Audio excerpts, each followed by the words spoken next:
It was a cool evening in March 2008.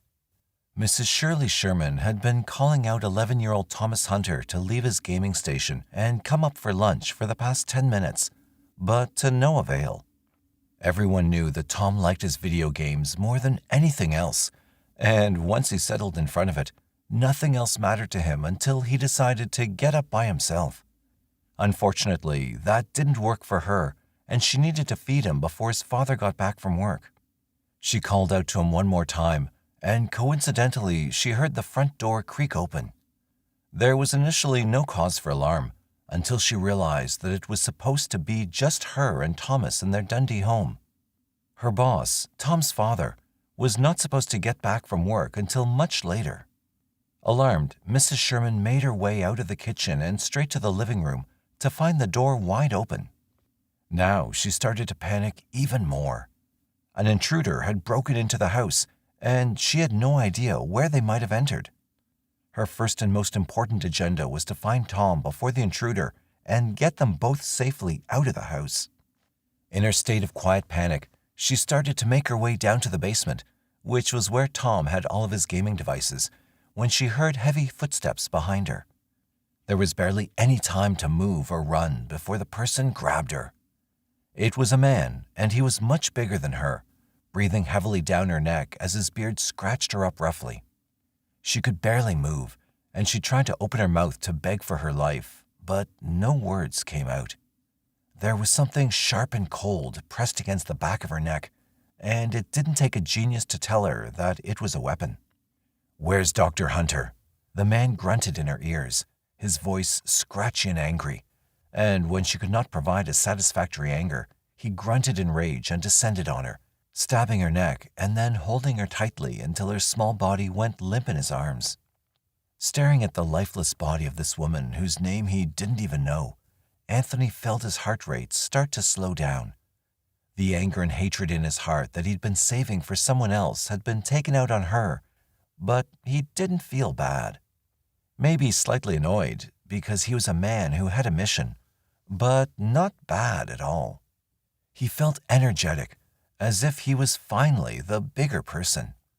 Sure, he'd not pinned the dart on his victim, but he'd get him next. Behind him, Anthony heard a sharp gasp and a scream from what sounded like a young boy. With bloodied hands, he turned around to face the terror-filled eyes of Thomas Hunter, the 11-year-old son of the very man he was after. Filled with the same unbridled rage that had flooded his heart for so long, Anthony ran after the kid, closing in after him when they entered the dining room. Looking into the dark man's eyes as he descended on him, little Thomas knew that there was no way he was finding his way out. Dr. Bill Hunter had just gotten off his shift at the hospital and was in a hurry to get home. He'd worked overtime again, and he knew that Mrs. Sherman would be eager to get home by now, so he had to get there as soon as possible and apologize to the kind old woman before sending her home. The drive back was quiet, just the rambling from a radio station he didn't even listen to, and he let his mind wander until he reached his front porch. Upon opening the door, Dr. Hunter knew that something was amiss. Mrs. Sherman was usually singing along to something on the television, and the smell of dinner would be permeating the air by now. She believed that it was her utmost responsibility to make dinner for him and his son, and she never left without doing it. The entire house had an eerie, skin-piercing silence to it, the only sounds echoing through being the sounds of his son's video game startup music. Usually, the gaming sounds would be accompanied by his grunts or yells of either loss or triumph, but there was nothing. Stepping into the hallway, Dr. Hunter's heart leapt to his mouth and he felt everything start to spin. Mrs. Sherman lay face up, a knife stuck in her neck, and a look of terror immortalized on her frozen face.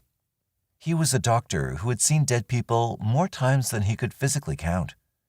One would think he was immune to it at this point, but the ice-cold feeling of dread ran through him as he looked through the woman who was definitely dead, was similar to that he felt during the early days of his career as a doctor, maybe even stronger.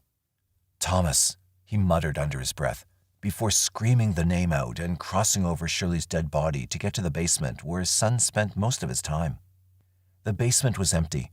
smelling of gym clothes and littered with food wrappers, but there was no sign of his son. Feeling his heart drop even lower, he scrambled out and began searching all around the house for the boy, only pausing when he arrived at the dining area because he had just come across his greatest fear. Thomas Hunter was almost unrecognizable. Whoever had done this must have had it out for his son, because he would not even have known that it was him if not for the bloodied blue Minecraft t-shirt he had brought him as a birthday present and his long gangly limbs that looked a little too stiff. Collapsing to the ground, Bill crawled closer to his son's body and felt for a pulse, warmth, or anything to signify that there was still a modicum of life in the boy. But there wasn't. His boy was gone for good. With a blurry vision and shaky hands, Dr. Hunter called 911 and gave as much information as he possibly could. While waiting for them to arrive, the doctor thought helplessly, why would anyone want to kill his son and housemaid? What had the sweetest woman he'd ever met and his clueless 11-year-old son done to offend someone so badly that they decided to kill them in such a brutal and sick manner? Little did Bill Hunter know that he'd been the main target of a very angry man that he'd interacted with a little over a decade ago. It was a case of unfortunate luck for the doctor, where his life was spared, but at the expense of 2 others. Early beginnings. Anthony Joseph Garcia was born on the 7th of June, 1973, to Fred and Estela Garcia, and he was the first of 3 children. His father, Fred, was a postal service worker, and his mother, Estela, was a nurse, so they had pretty respectable careers, although they did often wish that they had more. Finances were always tight in the Garcia household, and Estela always made little comments here and there about how much better things would have been for them if she'd become a doctor. These little comments would soon turn into subtle messages that she ingrained in her young son's brain, letting him know just how much she wanted him to do what she couldn't. It's safe to say that little Anthony was pressured from when he was a small kid to become a doctor. That sounds like a very familiar tale to a lot of us, I'm sure. As mentioned before, the Garcias had a lot of financial problems, which made Fred and Estela have to work a lot of overtime and overnight shifts. When they realized that their young son would be left alone for more hours than was deemed normal, they decided to take him to stay with his grandparents. While he stayed there were occasional visits from his parents, but that was the most he saw of them for the next couple of years. The time they spent working paid off, and after a few years, they were financially stable enough to raise their own family, and that was when they were reunited with their son, Anthony. There was so much joy that it led to the family expanding, and thus his 2 siblings were born. The Garcia family lived a pretty normal life, and things were going well for them until Anthony had to start going to school. It was apparent that something was wrong. The boy was a little slower than all of his classmates, but his parents brushed it off, thinking it was something that would fix itself. After all, they believed children grew at their own pace. They were proven wrong when Anthony was finally diagnosed with a reading disorder in the 2nd grade. This came as a shock to his parents, but they believed that their son could work through it. Despite being terrible at reading, Anthony excelled with numbers better than anyone else in his level, and he believed that it was enough for him because he had no interest in reading anything at all. The young boy had dreams of being a mathematician, which he mentioned to his parents on many occasions. Fred and Estela were horrified to hear that their first son wanted to take a less than honorable path instead of the one they wanted for him. It took a lot of coaxing, convincing, and ultimately guilt-tripping from his parents to make the boy start to walk the path that they wanted for him. But eventually it all worked, and Anthony's life started moving in the path that they wanted for him. The hardships begin. Kids can be mean, and Anthony was often on the receiving end of their brutality, having to withstand mockery from his classmates for being at the far end of the developmental spectrum. Still, he carried on, finishing from high school and then going on to California University, Los Angeles, where he'd spend 4 years navigating through with average grades and the reading and comprehension level of a 5th grade student. Despite working as hard as he possibly could, Anthony's grades remained the way they were, and he did woefully on all of his medical exams, which depressed him even further. Being a quiet person meant that he kept to himself and didn't have many friends, or any friends at all, and there was no one to share his predicament with, no one to offer help or kind words. He didn't know how to ask for help or know when help was being offered, so he suffered a great deal all by himself. While his father did no more than the occasional call to see how he was faring, Estella, his mother, was more hands-on in his life. He was her first son, and he was fulfilling her lifelong dream.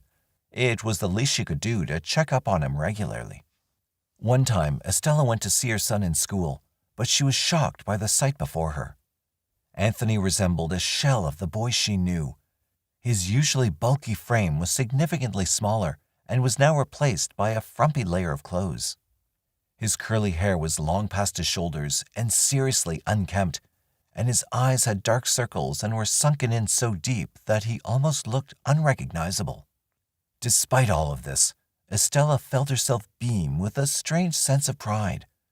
She knew that studying to be a doctor was hard enough on its own, but it was refreshing to see that she didn't raise a quitter. Despite all the things that made the process even harder for him, he persevered through it all, and that made him a perfect son in her eyes. Anthony watched his mother gush over him, and as she urged him to eat all of his favorite meals that she prepared for him, he felt his heart sink even deeper than before. His initial plan had been to tell her that his reading disabilities had been making things a little harder for him, and that he was considering changing his major to mathematics, the one thing he was actually good at. But seeing how happy she was with him made his heart overflow with guilt. He couldn't break her heart in this way. So he decided to use her pride and all of her dreams to motivate himself to get further. She deserved something good after all he had put her through. Estella Garcia left fulfilled, and Anthony Garcia was left even more depressed than he was before. Unfortunately, nothing was enough to pick him up, and Anthony remained average with his grades, barely passing any of the important exams that he needed to get into medical school with. His professors saw him as a hopeless case, and they did their best to get him to the point where he needed to graduate. With his unimpressive grades and very average medical exam scores, the chances of Anthony getting into medical school seemed almost next to impossible for him.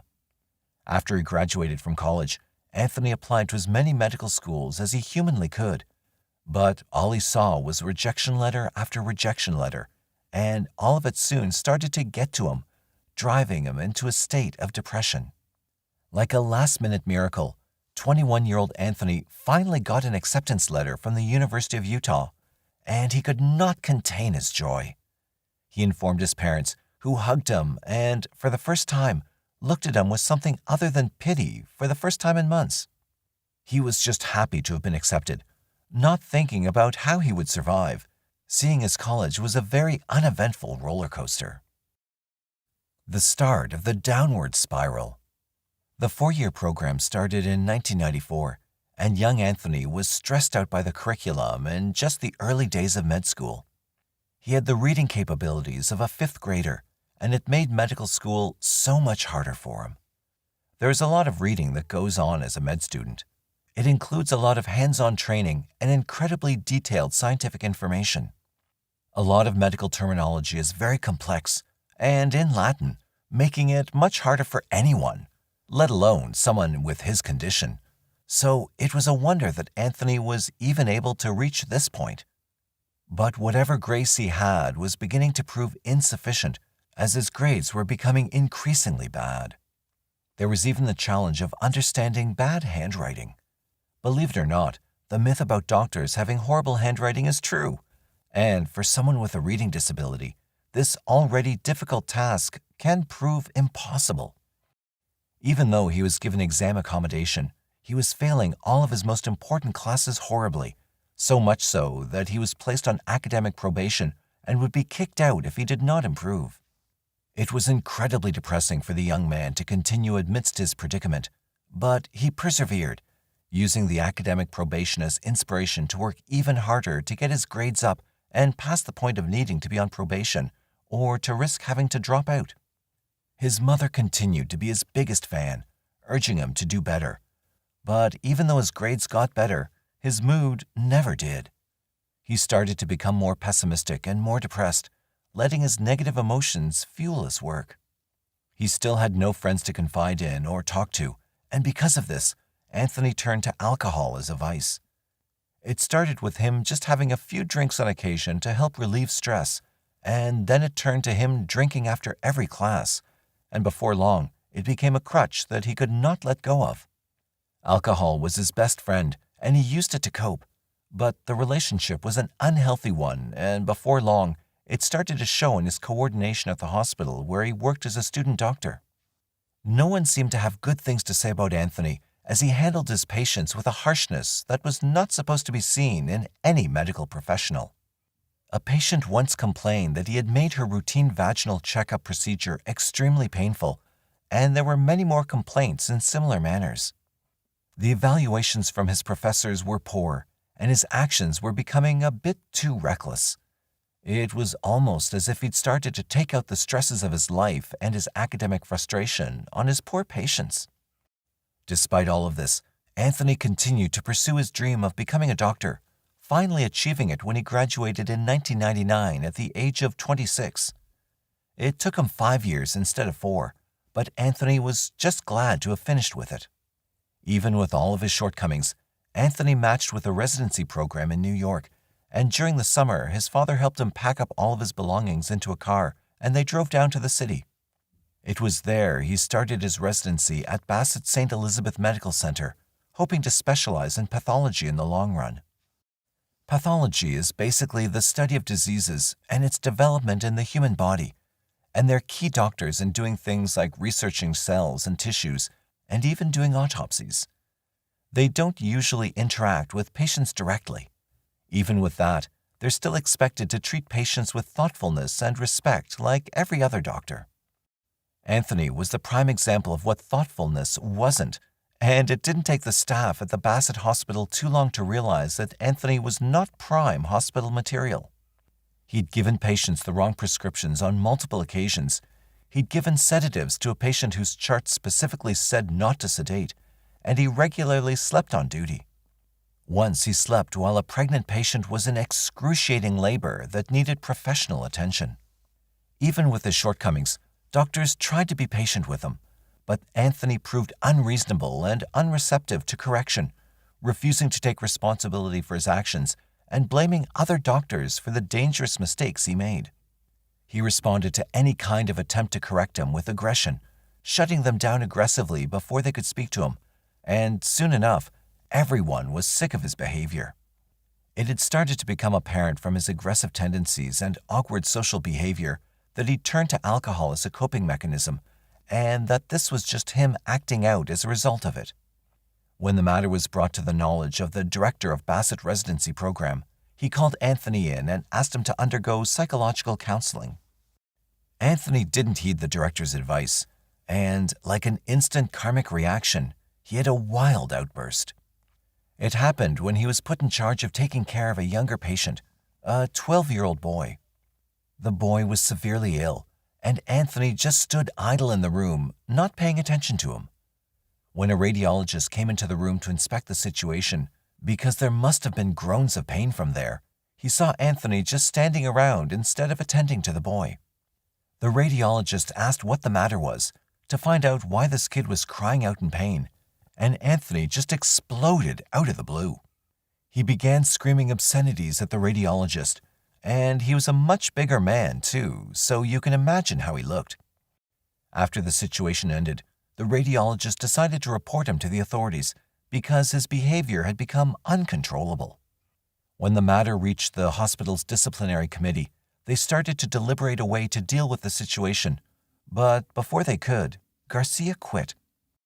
Now, with being in a residency program, voluntarily leaving looks a little suspicious, but getting kicked out was a sure way to have a stain on your reputation forever, and he was smart enough to figure out that that was his best bet to not ruin his budding medical career. Ordinarily, a residency is supposed to last anywhere from 3 to 4 years, and Garcia had only spent 8 months at his. With barely a half-complete program, he begrudgingly moved back into his parents' home in California. It's unclear whether or not his folks knew the reason for his incomplete program, but they noticed his off demeanor. Even though he'd started to consider quitting the medical field forever and just doing something else, he half-heartedly continued to apply for more residency programs. In all of his applications, he would deliberately miss out on mentioning his failed program at Bassett because he knew that it would reduce his chances of getting a place elsewhere. His twisted tactic worked because, in July of 2000, he got a placement in Creighton University as they accepted him as a resident doctor. This is the hospital where he would have his first doctor targets. 27-year-old Anthony Garcia started his second residency at Creighton University, and his first months were very calm and successful, which is surprising considering his history at Bassett.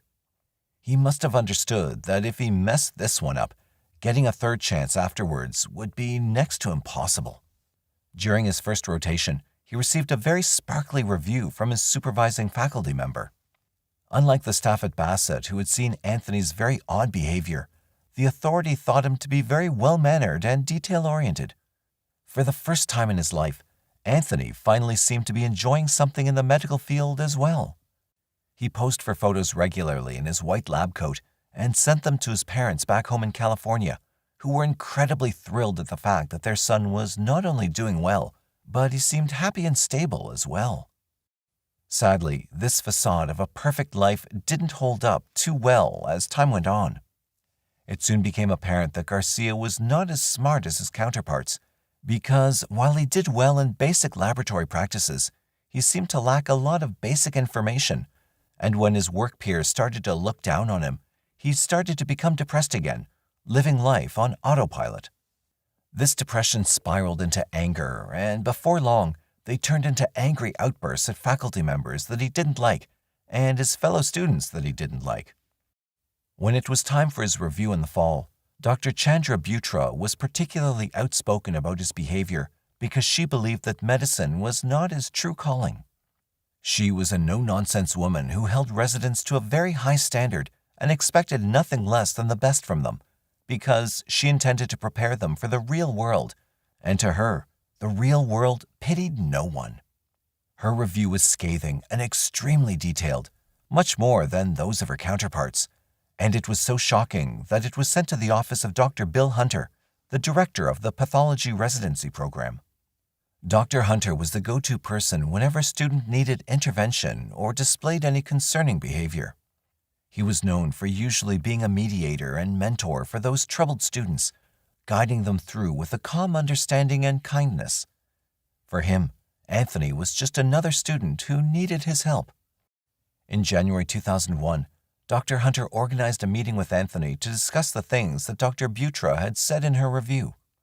Instead of being calm and listening, Anthony got defensive, strongly believing that Dr. Chandra Butra had it out for him and only wanted him to fail. It was safe to say that the meeting did not end on a satisfactory note at all. If anything, it made Garcia start to become intolerant of Dr. Butra, displaying his rude behavior openly to her. In February, she sent another review of Anthony's behavior to Dr. Hunter's desk, and as a response, he berated her in public.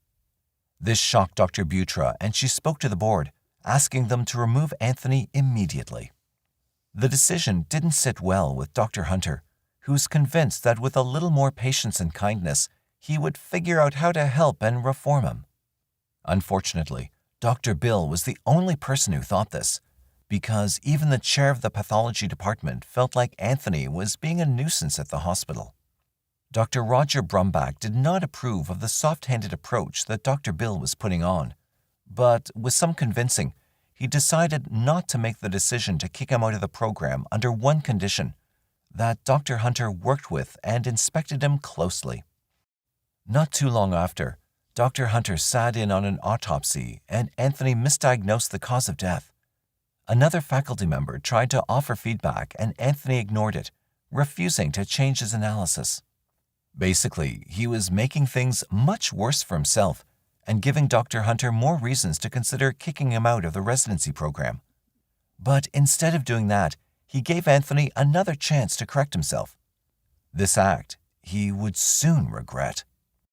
It's so odd that even with all of these chances, Anthony did not sit up or adjust his behavior. He just continued to act out. Not too long after his former incident, he had another incident during an autopsy, and for a small portion of the procedure, Anthony was left unsupervised. During the procedure, he opened up the body in front of Dr. Hunter and did what he was supposed to do. But in the unsupervised moment before he left, he flipped the corpse from where it was lying on its back so that it was now lying on its stomach. This is bad for many reasons, one of them being that because of blood not being circulated around the body, it pools in one place, and if that happens when the corpse is on its stomach, it causes discoloration, which can leave the corpse unrecognizable.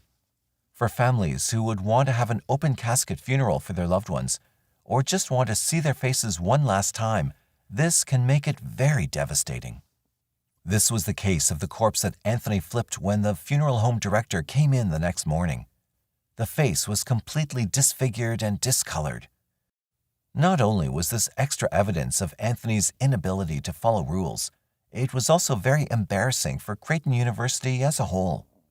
The family of the deceased suffered the worst, saying goodbye to their loved one who they could not recognize.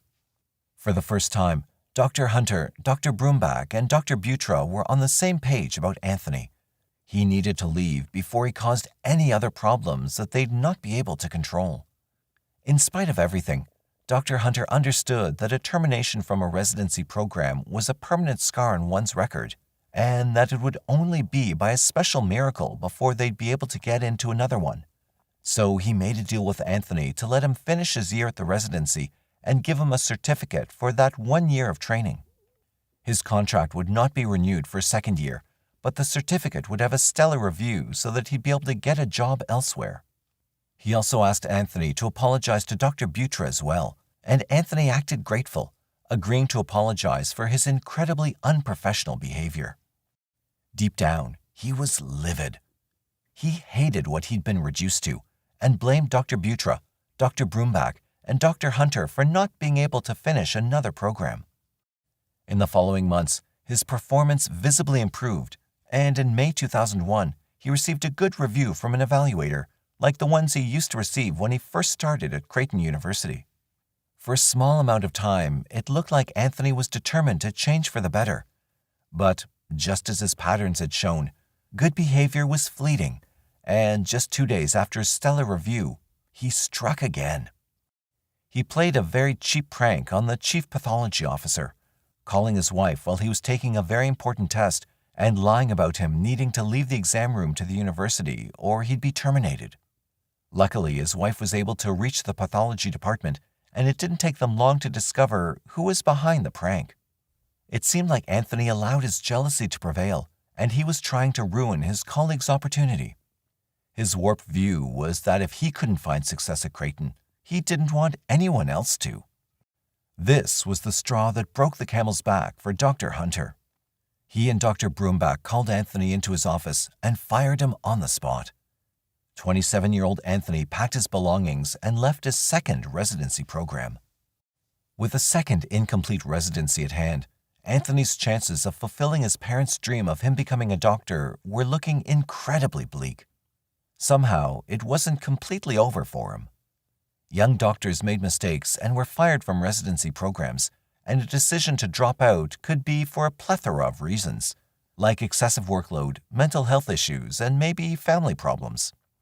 Too many eyebrows wouldn't be raised if he were to apply again. But at this point, Anthony really should have done an internal examination on why he was still pursuing medicine. He obviously abhorred the field, and it showed in how lackadaisical and careless he'd become. But due to mental pressure and alcoholism, he didn't have a clear enough mind to think things through. Unlike his usual aggressive and angry self, Anthony Garcia did not fight with Doctors Hunter and Broombach. Instead, he appealed for mercy a few times, and although he was refused from coming back to Creighton, Dr. Bill Hunter pitied him enough to write letters of recommendation for the other residency programs he applied to. While Anthony's actions should have been unforgivable, Dr. Bill chose to understand that people have different reasons for their actions, and that there's good in everyone.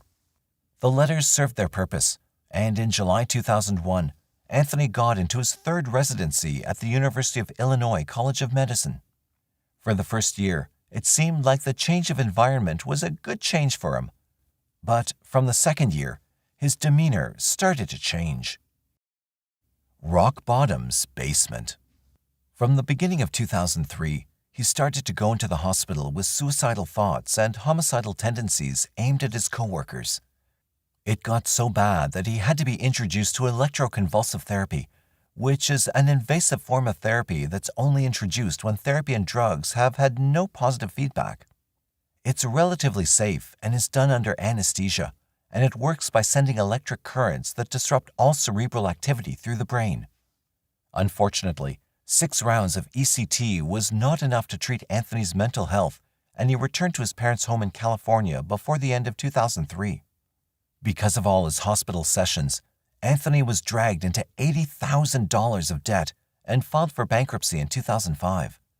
The financial stress, on top of everything he was going through, escalated his mental health struggles and suicidal thoughts, and before long, he attempted to take his life. His brother saved his life, and after some deliberation, Anthony decided to try medicine once more. Luck was on his side, and in the summer of 2007, he was able to find a 4th residency at Louisiana State University. He moved to Shreveport and started off on a very strong suit. He seemed to run out of luck in February 2008 when he was supposed to be issued his medical license, and the university found one of the skeletons in his closet. They reached out to Dr. Bill Hunter to verify their findings, and he had no choice but to be honest about the situation. Because Anthony omitted the causes of his removal from his earlier residencies, he had to face the consequences, which was removal. On February 26, 2008, 34-year-old Anthony was fired. Angered, his warped reasoning that the only way to stop his past from popping up was to silence the Creighton University director led him to begin planning his revenge plan. In preparation, he bought a smoke-colored license plate shield and withdrew $3,000 from a bank in Shreveport so that he could drive to Omaha, confront Dr. Hunter, and exact deadly revenge. The plan and its end. In March 2008, Anthony drove to Omaha, Nebraska with the intent to kill the man he felt was responsible for him not being able to achieve his parents' dream. He chose not to carry a weapon so that he'd not raise any eyebrows in case he was stopped by police. By 3:20 p.m., just when Thomas Hunter, Dr. Bill Hunter's son, entered the basement to begin playing his video games, Anthony pulled up to the doctor's house in his silver Honda CR-V. He was full of alcohol and anger, ready to hurt the man he felt was responsible for his current state of joblessness. Unbeknownst to Anthony, the Hunter's neighbor who lived across the street was driving behind him, and she couldn't see his license plate, but she was alarmed because there'd been a lot of open houses lately. When Anthony parked, he looked in the rearview mirror and locked eyes with the woman in the car behind him. They locked eyes and she got a glimpse of his face, a man with dark hair and olive-colored skin. When he realized that she could see him, he drove his car forward and parked it on another street. His reasoning for it was so that he could avoid lurking eyes, but he didn't think that being a darker-skinned man in a predominantly white neighborhood was already reason enough to raise eyebrows.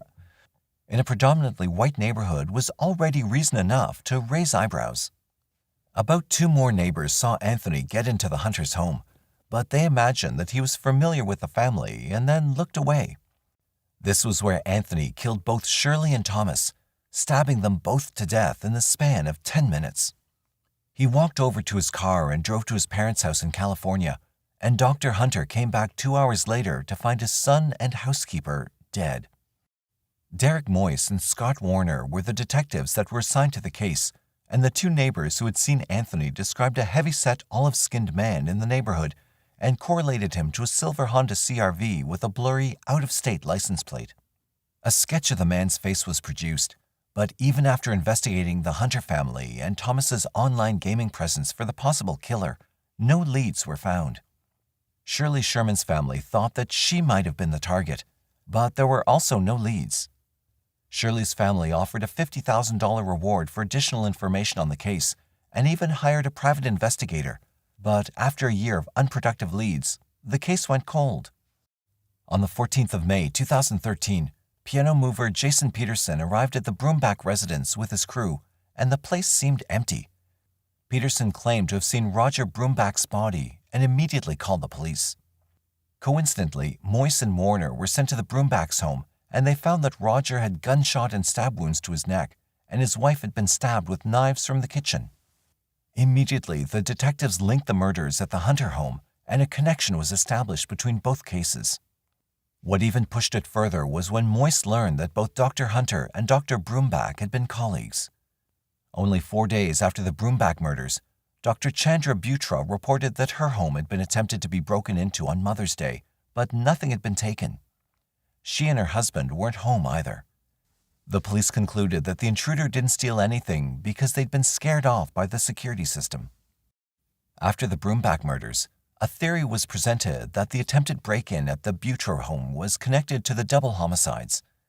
While being hands-on on the case, Moyse came across Anthony Garcia's file and saw that his removal from Creighton University ruined his opportunity to get his license or a job in any other states. He immediately came to the conclusion that this was enough motivation for him to want to harm the doctors. Anthony was now living in Terre Haute, Indiana, and it showed that he had bought a firearm and used his credit card twice in the area around the Broomback murders on Mother's Day. His phone number also showed that he'd searched for the Broomback's address barely a few minutes before the Butra home address. The Indiana law enforcement and Omaha detectives joined forces with the FBI to track Anthony Garcia. On the 15th of July, Anthony was arrested on the highway in Union County, Illinois. He was immediately charged with a DUI as his blood alcohol level was 2 times over the legal limit.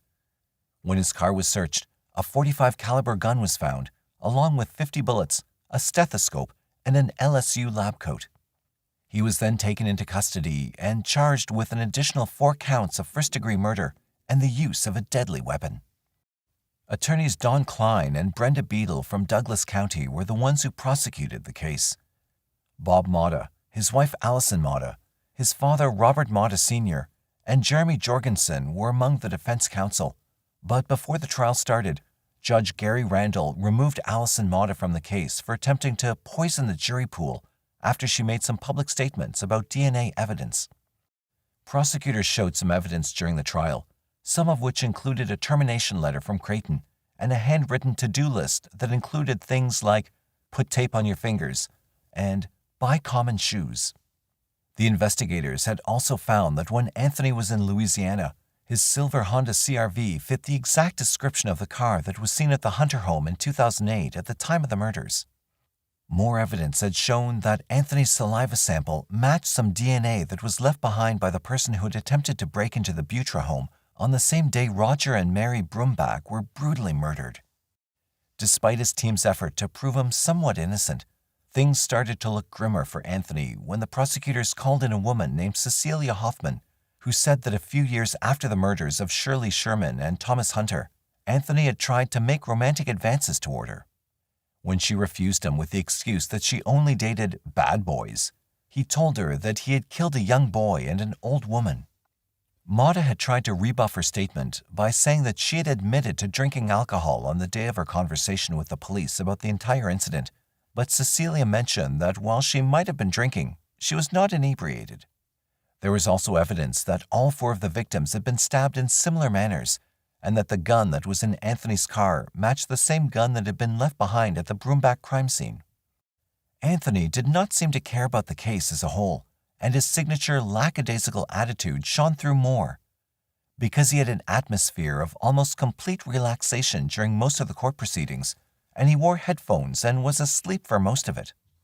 On the 16th of December 2016, Anthony Joseph Garcia was convicted on 9 counts, 4 counts of first-degree murder, 4 counts of use of a deadly weapon to commit a felony, and 1 count of felony burglary.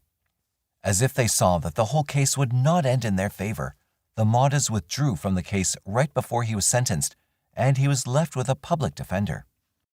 Initially, his sentencing was delayed because the state of Nebraska was supposed to vote on whether to retain the death penalty or not. But in the month of November of that same year, the death penalty was voted to be retained. In September 2018, Garcia was sentenced to death by a 3-judge panel. He showed no remorse, but the families of the deceased were finally able to breathe the sweet air of relief that their family's killer was finally going to be punished. As of December 2022, Anthony is still on death row at the Tecumseh State Correctional Institution in Tecumseh. The new nurse seemed very attentive with the children on the sick ward, although it seemed odd that she never picked up crying babies and showed no feelings when they died. Within 2 days of coming on the job, the Children's Ward 4 at Ingram's Grantham and Kesteven Hospital in Lincolnshire, Beverly Allett, 23, took to it enthusiastically. No one knew her history or how they might have thought twice before allowing her to get close to vulnerable charges. According to Terry Manners in Deadlier Than the Male, the area in central Britain where Allett served as a nurse had a population of nearly 100,000 people, one-third of whom were children. More than 2,000 were born each year, and the highest percentage of them were born at the hospital where Allett worked. Although she had a history of excessive sick leave and had repeatedly failed her nursing exams, she had been granted a temporary 6-month position at the understaffed hospital. While relieved, she was also bitter that she had been turned down at another hospital 30 miles away in Nottingham. She was determined to show the hospital administration just how competent she was and also get the attention she craved. On February 21, 1991, the mother of 7-week-old Liam Taylor brought him into the hospital with congested lungs. He had pneumonia, says Manners, but the Kellerers say in Murder Most Rare that it was a simple chest cold. Liam's father arrived, and Allett made herself available to both parents. She reassured them that the boy was in good hands and sent them home to get some rest. When they returned, Allett told them that Liam had gotten worse. He'd been rushed into emergency care and had recovered. As he got better, Allett once again reassured the parents that she would watch over him. She had even volunteered for extra duty on his second night at the hospital. Liam's parents elected to stay as well and went to bed in a room for this purpose. Just before midnight, Liam went into another respiratory crisis, but everyone involved felt that he'd gotten through it and would rest. They all left Allett alone with the boy, and then things got really bad. She sent 2 nurses to fetch some things she needed, and when one of them returned, she saw Allett standing next to Liam, who appeared to be pale as a ghost. Then red blotches appeared on his face, and Allett yelled for the crash team. The other nurses were confused. If Liam had stopped breathing, alarms should have sounded, but they hadn't. Soon the boy suffered cardiac arrest, and the doctors worked hard to get him breathing again. However, their efforts were in vain. Liam Taylor was alive only because of the life support machines that kept his lungs breathing. He'd suffered severe brain damage, and there was no reason to try to resuscitate him. His parents made the difficult decision of removing their baby from life support to allow him to die. This young boy with no history of heart disease had mysteriously succumbed to heart failure. Beverly Allett watched the entire incident without a word and then put on her coat and went home. No one ever asked her about her part. She went back to work that afternoon as if nothing had happened. She had committed murder, and she believed that no one would ever know. Within the next 2 months, she attacked 9 children and murdered 4. Yet, to the suffering families, she was an angel of mercy, someone who was always available for their needs. How could a person be so caring and so demented at the same time? Yet, things were to get much worse. Nursing depends on trust because nurses are often alone with their patients. If they abuse that trust, the entire medical system suffers. On March 5th, 2 weeks after Liam Taylor died, the Children's Ward 4 received another patient. This 11-year-old boy, Timothy Hardwick, had cerebral palsy. He had suffered an epileptic fit and was brought to the hospital. Allett quickly took over his care.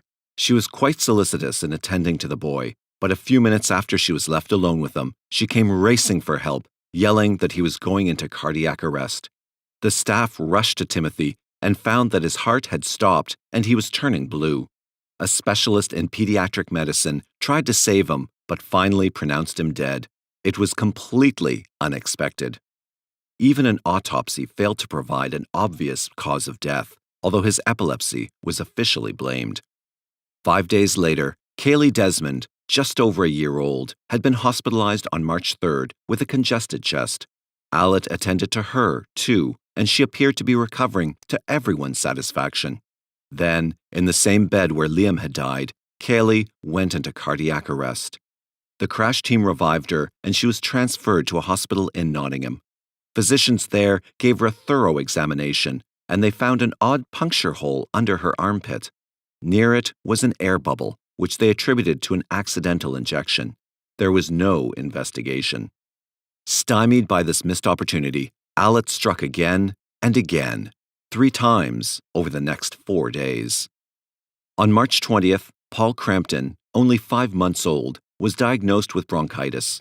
It wasn't a serious case, but he was placed into the children's area. Just before he was to be discharged, something appeared to go wrong. Alet was attending him by herself when she called out that he had taken a turn for the worse. He seemed to be suffering from insulin shock, and on 3 separate occasions, he went into a near coma. Each time, the doctors pulled him out of it, but they were mystified as to why his blood sugar kept dropping. When he was taken by ambulance to a hospital in nearby Nottingham, Alet rode with him, and he was again found to have too much insulin. He didn't die, but he came very close. The next day, 5-year-old Bradley Gibson had pneumonia, but quite suddenly, he suffered a heart attack. The team saved him after half an hour of strenuous effort, and, to its amazement, blood tests showed that his insulin was high. It made no sense. When he had another heart attack later that night, after being attended by Alet, he was transported to Nottingham, where he recovered. At this point, things should have seemed suspicious, but no one around Alet was looking over her shoulder. She continued with her quiet aggression, but rested for a day before trying again. This time, Yik Hung Chan, age 2, turned blue and appeared to be suffering some attack when Alet raised the alarm, but he responded well to oxygen. Then, a few hours later, it happened again, so he was taken to the larger hospital in Nottingham. He had come very close to dying, but his symptoms were attributed to the fact that he'd fallen from a window and fractured his skull. At that point, Alet turned her attention to twins, but, in a bizarre twist, the mother actually befriended her.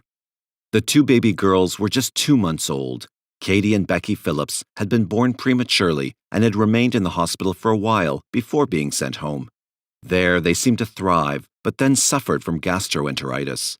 Becky came into Ward 4 on April 1, 1991, and Alet took over her care.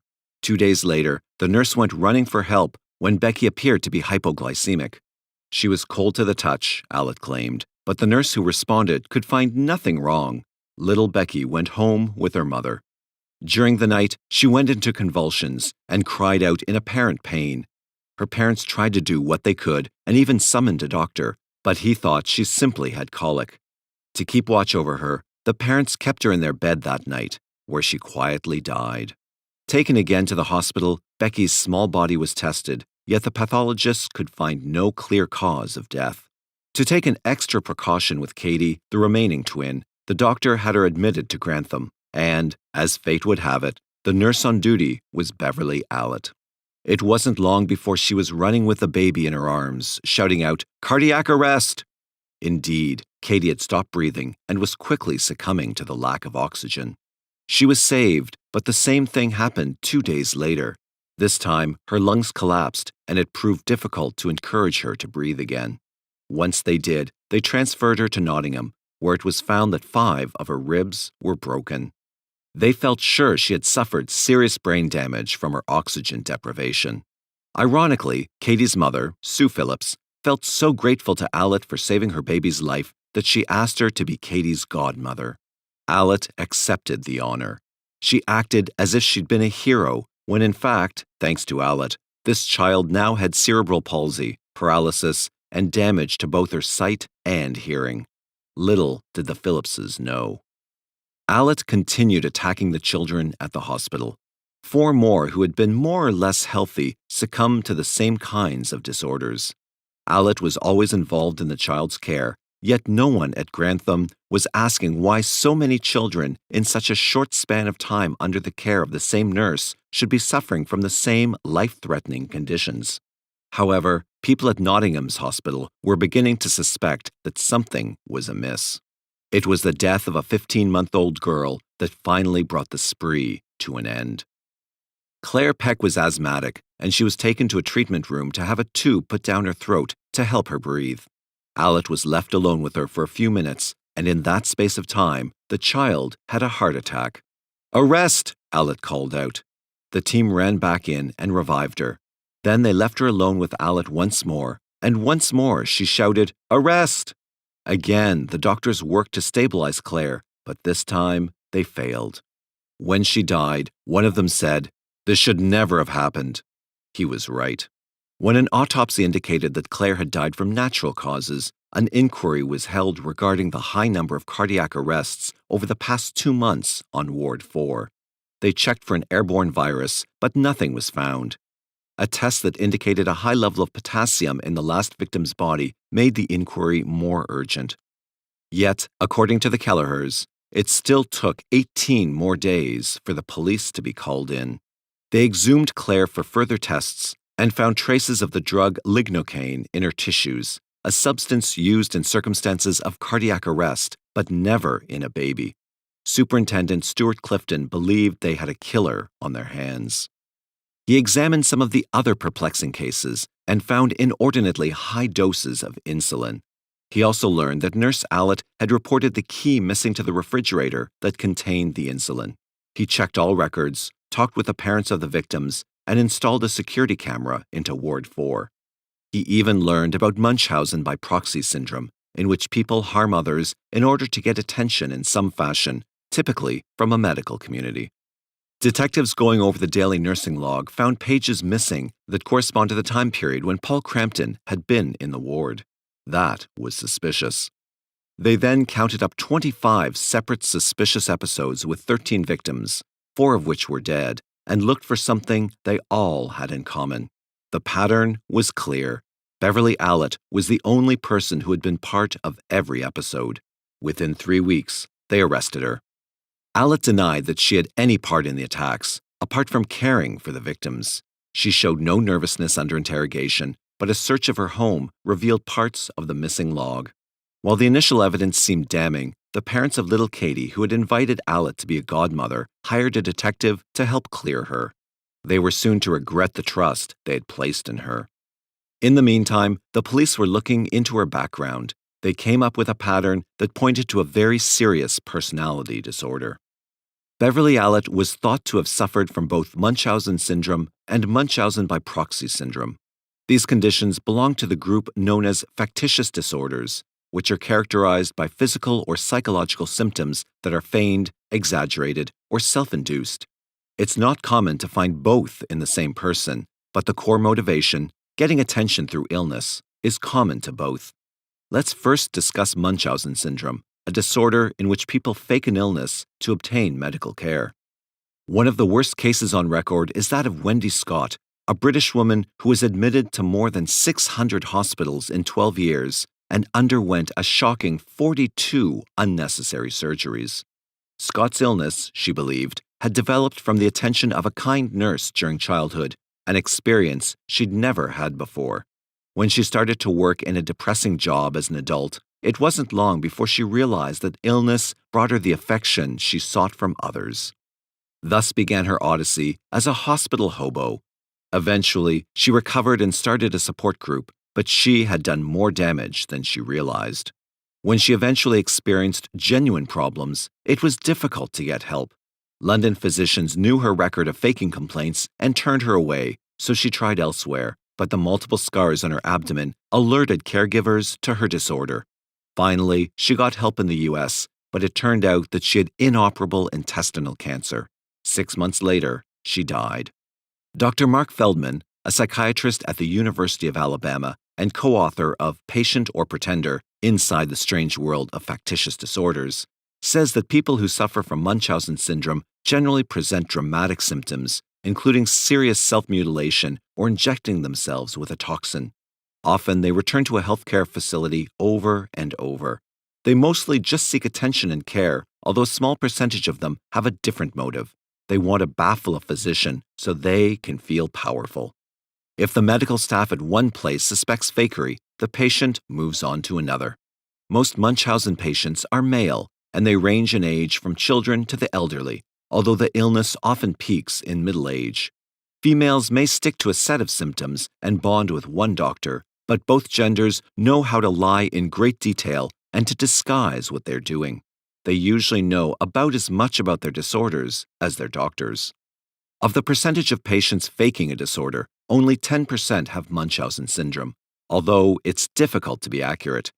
We can only count a case for statistical purposes, says Feldman, when the deceptions have failed.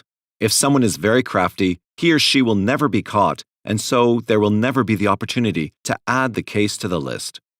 British physician Richard Asher published the first account of Munchausen syndrome in 1951. He described 3 people who went from doctor to doctor with fake illnesses. Since these impostors often tell whopping lies, Asher named the condition after Hieronymus Karl Friedrich von Munchausen, an 18th century German baron who wowed his friends with endless tales of exotic adventures, all of which he fabricated.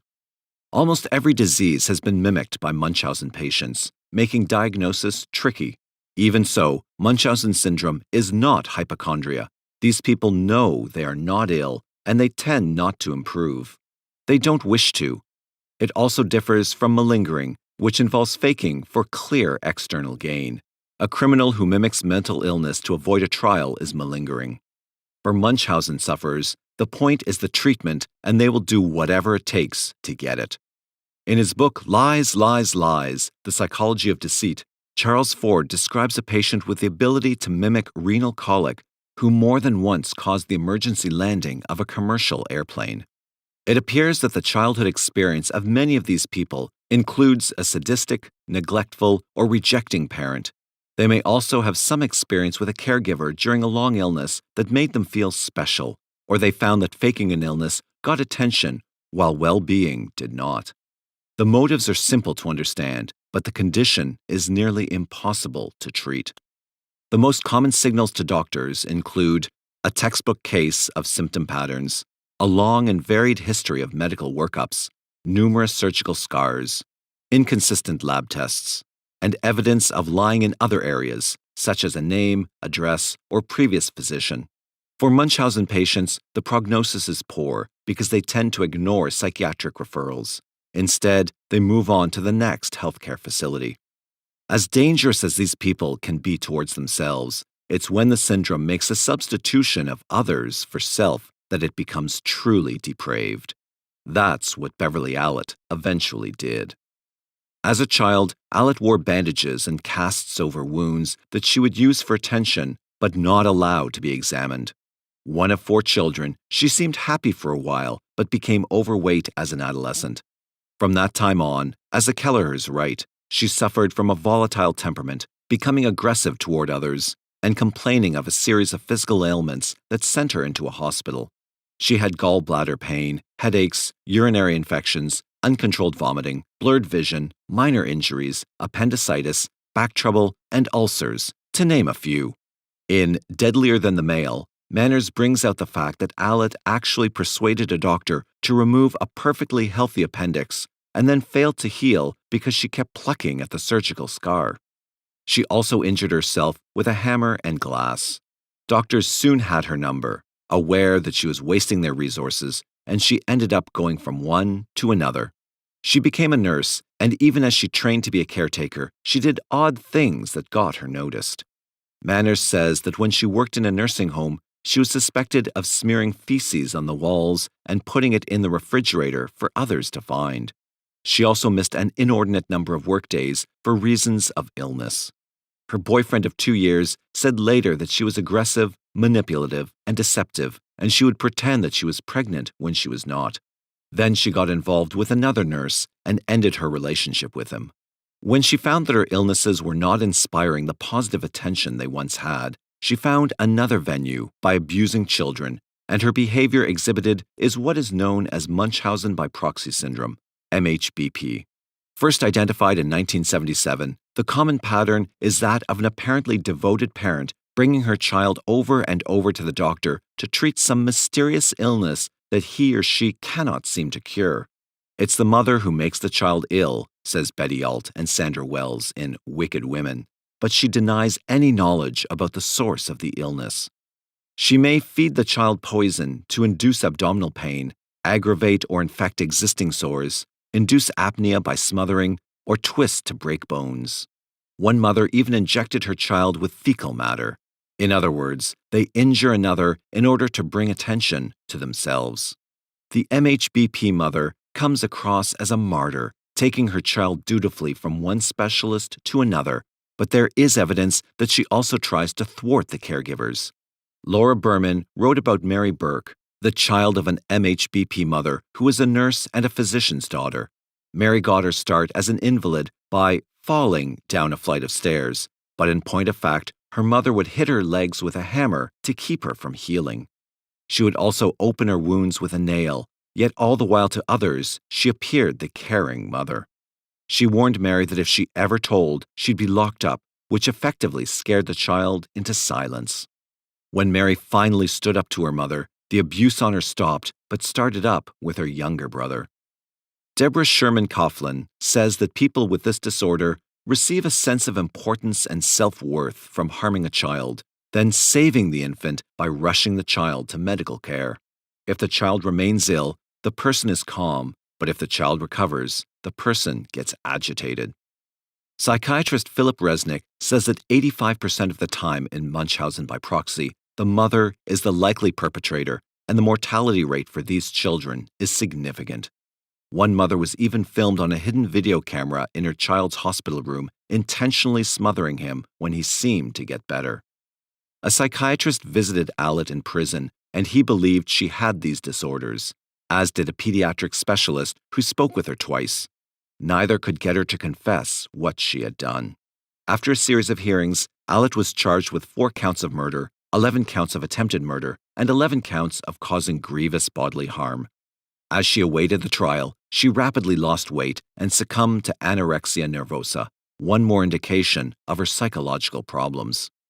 After numerous delays due to her illnesses, she went to trial at Nottingham Crown Court, where prosecutors showed the jury how she had been present at each suspicious episode, how she had craved attention most of her life, and how she had shown a cold manner when the babies suffered. They also pointed out that the mysterious attacks had stopped when she was taken off the ward and indicated the high readings of insulin and evidence of drug injection in each of the victims. She was accused of cutting off their oxygen, either by smothering or by tampering with machines. The pediatrics expert, Professor Roy Meadow, explained Munchausen syndrome and Munchausen by proxy syndrome, pointing out how Alet demonstrated symptoms of both. He also talked about her odd post-arrest behavior. When she was hospitalized in 1991, she tampered with a thermometer to produce readings that puzzled the nurses and doctors, and she apparently punctured her right breast to inject herself with water. Having seen a number of cases of the syndromes himself, Meadow indicated that such people can harm others with no awareness of how much suffering they're causing. They close themselves off to it. In his opinion, Beverly Alet could not be cured. That meant that she was a clear danger to others. After a trial that lasted nearly 2 months, and in which the defendant attended only 16 days due to illness, on May 23, 1993, Alet was convicted and given 13 life sentences for murder and attempted murder. It was the harshest sentence ever given to a woman, but according to the judge, it was in part for the victims, in part for the families, and in part for how she had brought doubt upon the integrity of a noble profession. Going to prison didn't stop her, however. She began to injure herself again to get attention by stabbing herself with paper clips and pouring boiling water on her hand. Eventually, she admitted to 3 of the murders and 6 assaults. She is one of Britain's most prolific female serial offenders. Within the walls of Warren Correctional Institution in Lebanon, Ohio, Donald Harvey, inmate number A199449, a self-professed angel of death, is serving out 4 consecutive life sentences. From April 1983 to September 1986, while working as an orderly for Drake Memorial Hospital in Cincinnati, Ohio, Harvey committed a series of murders. It has been nearly 35 years since Harvey's arrest and conviction, and many questions remain. Why had such a seemingly bright and ambitious man taken it upon himself to play God with the lives of so many? Were these true mercy killings, as he claimed, or were they nothing more than an outlet for a twisted man to achieve a sick form of gratification? Donald Harvey was born in Butler County, Ohio in 1952. Shortly after his birth, Harvey's parents relocated to Boonville, Kentucky, a small community nestled away on the eastern slopes of the Appalachian Mountains. In an August 14, 1987 interview with Cincinnati Post reporter Nadine Luthan, Harvey's mother, Goldie Harvey, recalled that her son was brought up in a loving family environment. "My son has always been a good boy," she said. Martha D. Turner, who was principal of the elementary school Harvey attended for 8 years, backed up McKinney's comments in her own interview with the Cincinnati Post. "Donnie was a very special child to me," she said. "He was always clean and well-dressed, with his hair trimmed. He was a happy child, very sociable and well-liked by the other children. He was a handsome boy with big brown eyes and dark curly hair. He always had a smile for me. There was never any indication of any abnormality." Former classmates of Harvey described him as a loner and a teacher's pet. He rarely participated in extracurricular activities, opting instead to read books and dream about the future. Following his graduation from Sturgeon Elementary School, Harvey entered Boonville High School in 1968. Earning A's and B's in most classes with little effort, he became bored with the daily routine and dropped out. Having no real goals, Harvey was not sure what he wanted to do with his newfound freedom. For unknown reasons, he eventually decided to relocate to Cincinnati, Ohio, where he secured a job at a local factory. In 1970, work began to slow at the plant, and Harvey was eventually laid off. His mother called him a few days later and asked him to travel to Kentucky and visit his ailing grandfather, who was recently placed in a hospital there. Harvey agreed and within days set off to Marymount Hospital in London, Kentucky. Although no one knew it at the time, this trip would later prove to be the beginning of a long journey into madness and murder. While in Kentucky, Harvey spent much of his time at Marymount Hospital and was soon well known and liked by the nuns who worked there. During one particular conversation, one of the nuns asked Harvey if he would be interested in working there as an orderly. Since he was currently unemployed and didn't want another factory job, Harvey agreed and started work the next day. Although he was not a trained nurse or doctor, Harvey's duties required him to spend hours alone with patients. Some of his duties included changing bedpans, inserting catheters, and passing out medications. Harvey's first few weeks at the hospital were uneventful, but something snapped within him along the way.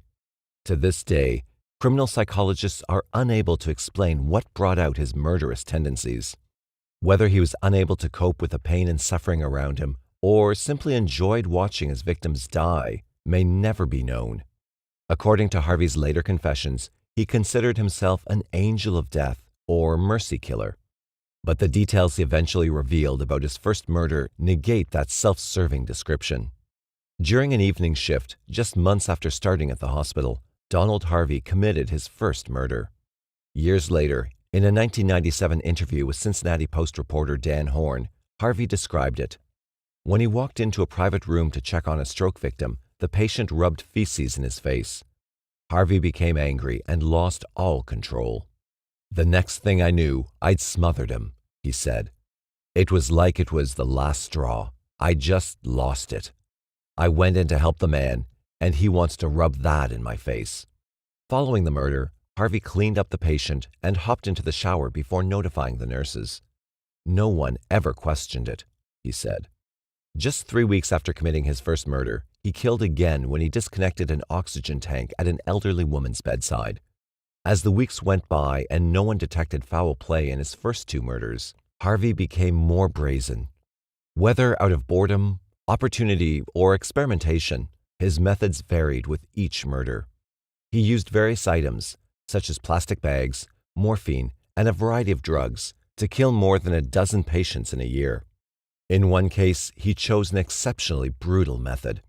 The patient had an argument with Harvey because he thought Harvey was trying to kill him, and during the course of that argument, he reportedly knocked Harvey out with a bedpan. Upon recovering from the blow, Harvey waited till later that night, snuck into the patient's room, and stuck a coat hanger through his catheter. As a result of the puncture, Infection set in, and the man died a few days later. On March 31st, 1971, a drunk and disorderly Harvey was arrested for burglary. While being questioned about the crime, Harvey began babbling incoherently about the murders he had committed. The arresting officers looked into his claims and questioned him extensively about them, but in the end, they were unable to find any substantial evidence to back them up or charge him with any crime relating to them. A few weeks later, he went to trial for the burglary charges and pleaded guilty to a reduced charge of petty theft. After paying a small fine for his indiscretion, Harvey decided it was time for another change of scenery and enlisted in the United States Air Force.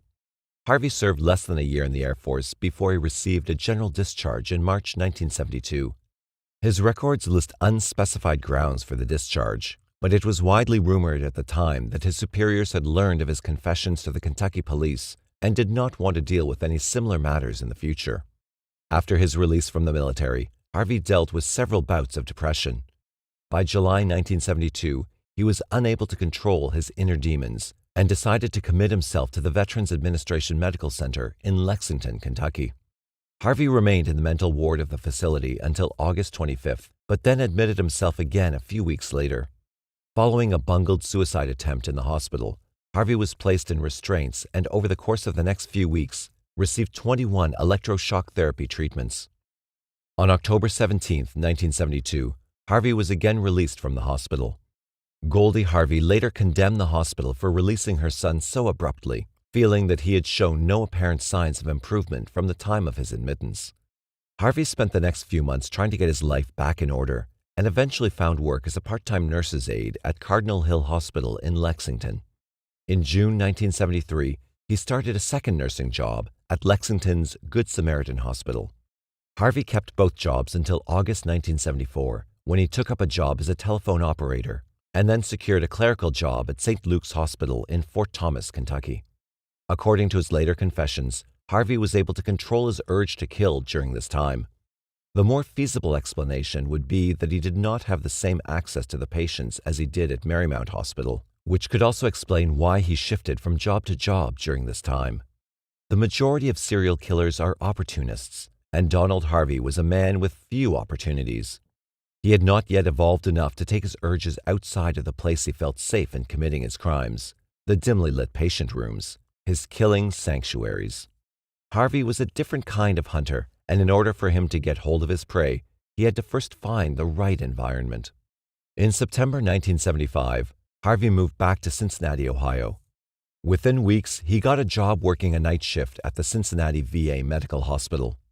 Harvey's duties varied, and he performed several different tasks, depending on where he was needed at the time. He worked as a nursing assistant, housekeeping aide, cardiac catheterization technician, and autopsy assistant. Harvey had found his niche and wasted little time in starting where he'd left off. Since he worked at night, he had very little supervision and unlimited access to virtually all areas of the hospital. Over the next 10 years, Harvey murdered at least 15 patients while working at the hospital. He kept a precise diary of his crimes and took notes on each victim, detailing how he murdered them, pressing a plastic bag and wet towel over the mouth and nose, sprinkling rat poison in a patient's dessert, adding arsenic and cyanide to orange juice, injecting cyanide into an intravenous tube, injecting cyanide into a patient's buttocks. All the while Harvey was committing his crimes, he was refining his techniques by studying medical journals for underlying hints on how to conceal his crimes. Over the years, he amassed an astounding 30 pounds of cyanide, which he had slowly pilfered from the hospital and kept at home for safekeeping. Typically, Harvey would mix a vial of cyanide or arsenic at home and then bring it to work. When no one was around, he would slip the mixture into his victim's food or pour it directly into their gastric tube. The early 1980s brought about variations in Harvey's methods. He moved in with a gay lover, Carl Howeller, and soon began poisoning him out of fear that his mate was cheating on him. Harvey would slip small doses of arsenic into Howeller's food so that he would be too ill to leave their apartment. Harvey's confidence was hitting peak levels, and he began feeling as though he was unstoppable. On one occasion, following an argument with a female neighbor, Harvey laced one of her beverages with hepatitis serum, nearly killing her before the infection was diagnosed and treated. Another neighbor, Helen Metzger, was not so lucky. Harvey put arsenic in one of her pies, and she died later that week at a local hospital. In April 1983, Harvey had a squabble with Howeller's parents and began to poison their food with arsenic. On May 1, 1983, Howeller's father, Henry, suffered a stroke and was remitted to Providence Hospital. Harvey visited Henry Howeller there and placed arsenic in his pudding before leaving. Howeller died later that night. Harvey continued to poison Carl's mother, Margaret, off and on for the next year, but was unsuccessful in his attempts to kill her. In January 1984, Howeller broke off the relationship with Harvey and asked him to move out. Harvey was angry at the rejection and spent the next 2 years trying to kill Howeller with his poisonous concoctions.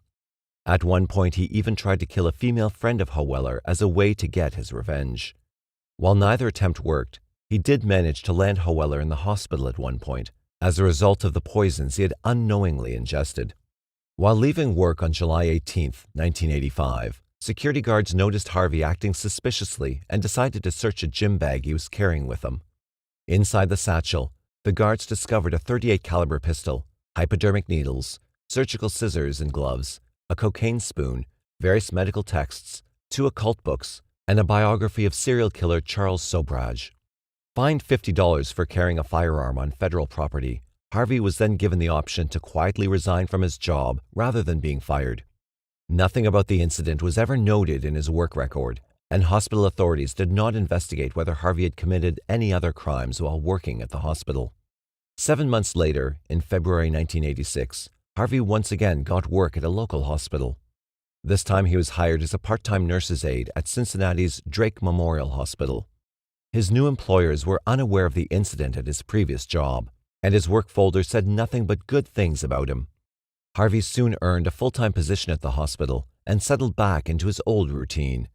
Over the next 13 months, Harvey murdered another 23 patients by disconnecting life support machines, injecting air into veins, suffocation, and injections of arsenic, cyanide, and petroleum-based cleaners.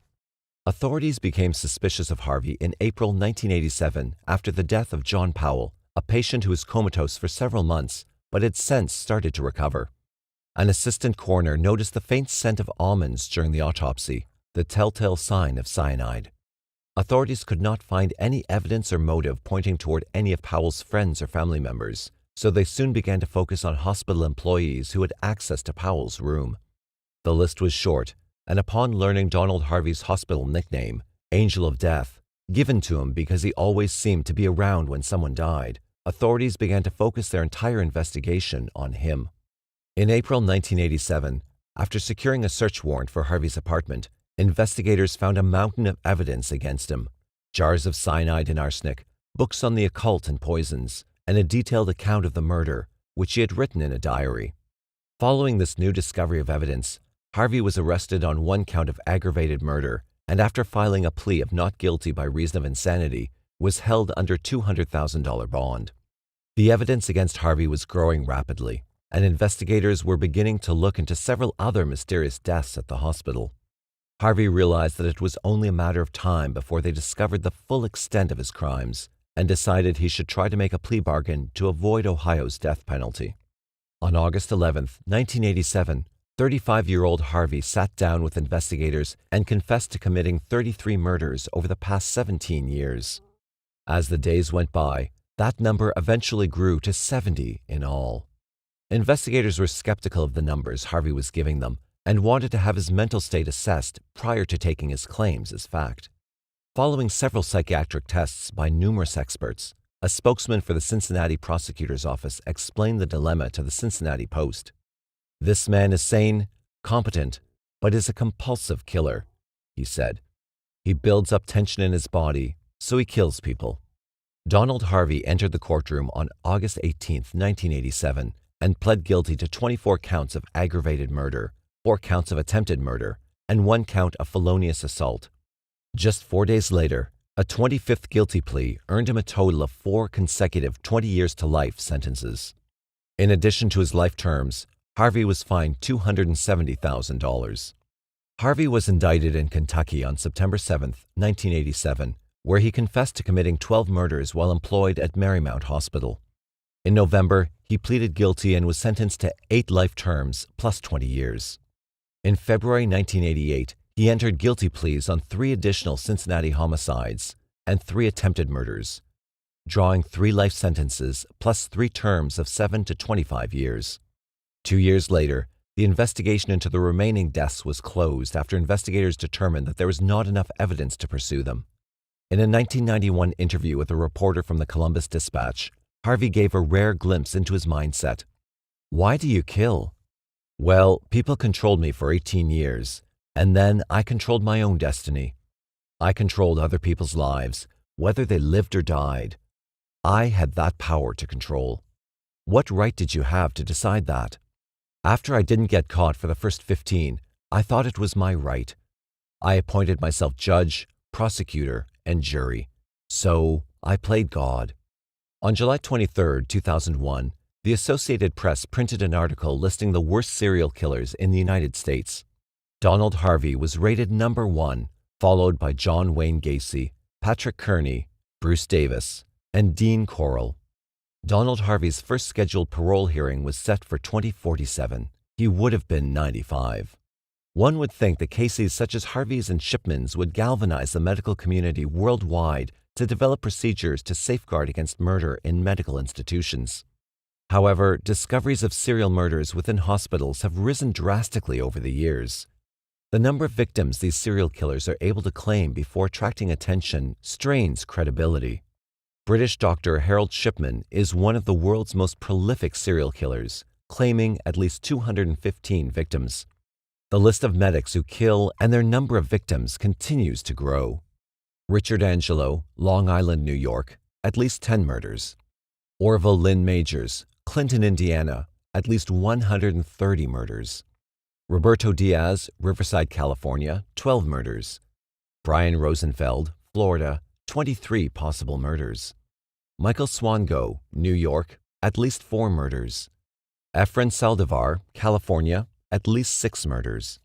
Beverly Allett, Britain, at least 4 murders. Janine Jones, Texas, at least 20 murders. Jane Toppin, Massachusetts, at least 31 murders. Waltraud Wagner, Maria Gruber, Eileen Lidolf, and Stefania Meyer, all from Vienna, at least 15 murders. The previous list is far from inclusive and does not address the hundreds of suspicious deaths of patients in hospitals and nursing homes.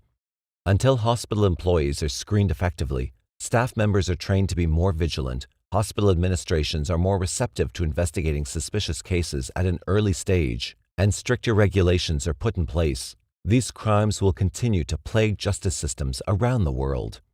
Well-known forensic scientist Henry Lee summed it up quite well on April 29, 2002, in an interview he gave to the Los Angeles Times regarding Efren Saldivar and similar crimes. He said murders committed by hospital staff were the easiest kind of serial killing to get away with. "You have to figure out who the victims were long after they're buried," he said. "You have to dig up bodies. You're going to have a difficult time finding true trace drugs or elements in there. The next issue is how to link to the suspect. Why him? What's the proof? Prepare to fail." On March 28, 2017, authorities reported that Harvey had been found in his cell severely beaten. He died on March 30, 2017. On May 3, 2019, fellow inmate James Elliott was charged with aggravated murder and other charges related to the death of Donald Harvey. Elliott was serving time in the Toledo Correctional Institute for burglary and assault. He admitted to plotting the assault on Harvey for at least a week because he received kosher meals fitting Jewish dietary law. He waited to see what officers were on shift because Elliott believed some kept better watch than others. Elliott brought a shank to Harvey's cell with plans to stab him, but had to change plans because the angel of death screamed. He entered Harvey's cell, pulled the door closed behind him, and attacked Harvey. Staff were alerted to the situation when they heard screaming coming from the area of Harvey's cell. They investigated and found him unresponsive and bleeding. They found Elliott later with blood on his shoes and clothing. Elliott did not initially admit to assaulting Harvey. Later, he did admit, according to the report, that he had kicked Harvey in the head multiple times after punching him and knocking him to the ground. 2 things principally motivated the prison attack on Harvey, Elliott wrote. First, it was a way to get the attention of prison officials because he was unhappy with the food being served by the institution and that complaints and grievances were not getting their attention. He contacted the news journal via letter in 2018 admitting to the murder. While he declined to comment in court, Elliot did write about the killing in his letter. Hopefully, everyone from our area will take some solace in the fact that one of their own gave Harvey the punishment that he should have gotten from the courts. I picked Harvey because I knew it would give them a better understanding of just how unhappy we, myself and the other inmates in the institution, were about the food. Elliot also said that killing one of America's most well-known serial killers would enable him to do something constructive for the friends and neighbors he robbed and stole from and never gave anything in return. I was born and raised in the Knox-Whitley County area and more than likely knew of some distant relative of one of his victims in the Laurel County area, Elliot wrote. I guess a part of me saw this as an opportunity to finally do something constructive for my neighbors by way of closure, and in turn, balance the karmic scales in my favor. No matter how bad a person is, that does not give you the right to be the judge, jury, and executioner, Judge Duhart told Elliot. No one has that right except the Lord above. In September 2019, Elliot was sentenced to life in prison after pleading guilty to killing Harvey. Hospitals are supposed to be places of healing, but they also can attract people who like to play God and decide when someone else should die. Those people may act out of a need for power or excitement, but many claim they do it from compassion. They just believe that certain patients would be better off dead. It's not clear when the suspicious deaths began in the Glendale Adventist Medical Center near the Ventura Freeway in Southern California. Elderly people die every day of natural causes. It doesn't take much to push them over the edge. If they're poor or have few relatives around to remark on it, they may die without anyone noticing that something was amiss. Reporter Paul Lieberman from the Los Angeles Times described the respiratory failure of a 75-year-old woman in 1996. Her name was Salbi Asatryan, and she was an Armenian immigrant. She was taken to the hospital on December 27th for extreme difficulty with breathing, so she went right into critical care, accompanied by her worried daughters, and was stabilized. Several respiratory therapists worked with her and felt sure she would pull through and improve. They expected her to be able to leave the hospital and go home. She was even breathing on her own and feeding herself.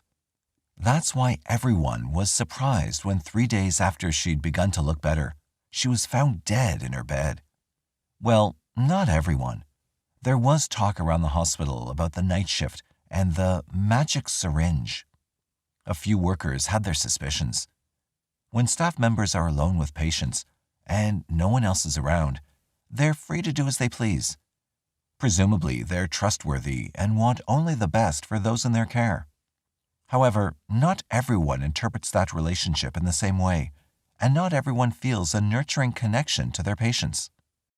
Efren Salvador became a hospital therapist, Lieberman points out, because he liked the uniform. That's not much of a reason to go into healthcare. Saldivar was born in Brownsville, Texas on September 30th, 1969. Apparently, his mother, who lived in Mexico, wanted her children to be U.S. citizens, so she went to Texas to give birth. It's not unknown, and every border state faces the dilemma of treating non-residents who come in seeking better medical care than they can get in Mexico.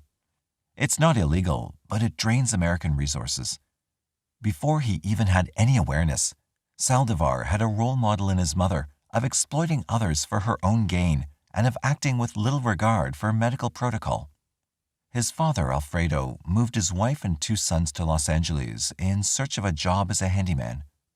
Efren's mother, Izara, worked as a seamstress. She was a Jehovah's Witness, and she raised her children to learn the faith and to spread it to others. They could get into heaven, they were told, only by piling up brownie points through their good deeds. Efren applied himself in school, but worked below his abilities. Teachers liked him because he had an extroverted personality. Then he began to observe the kids in gangs. They looked so cool and full of a form of personal power that he himself never felt. He desperately wanted to be a member. They were in high school, and he was in junior high, so that was out of the question.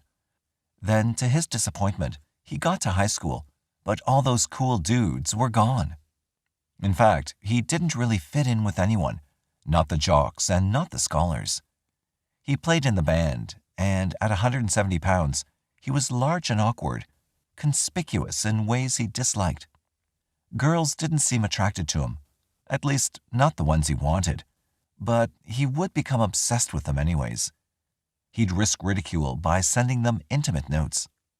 Despite being outgoing, he had a shy side, so rejection was painful. He remained fairly withdrawn and stayed close to his family. Saldivar had no life goals to speak of. He might go to college or enlist in the military. His plans were vague, with no real sense of direction. He didn't want to start a business or work for himself, and he didn't want to work around other people. As soon as he did get a job, which was in a supermarket, he acted irresponsibly. It was just a menial job with no future, but he'd steal things from the store for other guys. In the meantime, he was not keeping up with his grades, and he ended up flunking out in his senior year, so he didn't graduate in 1987 with his class. He stayed at the supermarket and decided to just do that. It was good enough.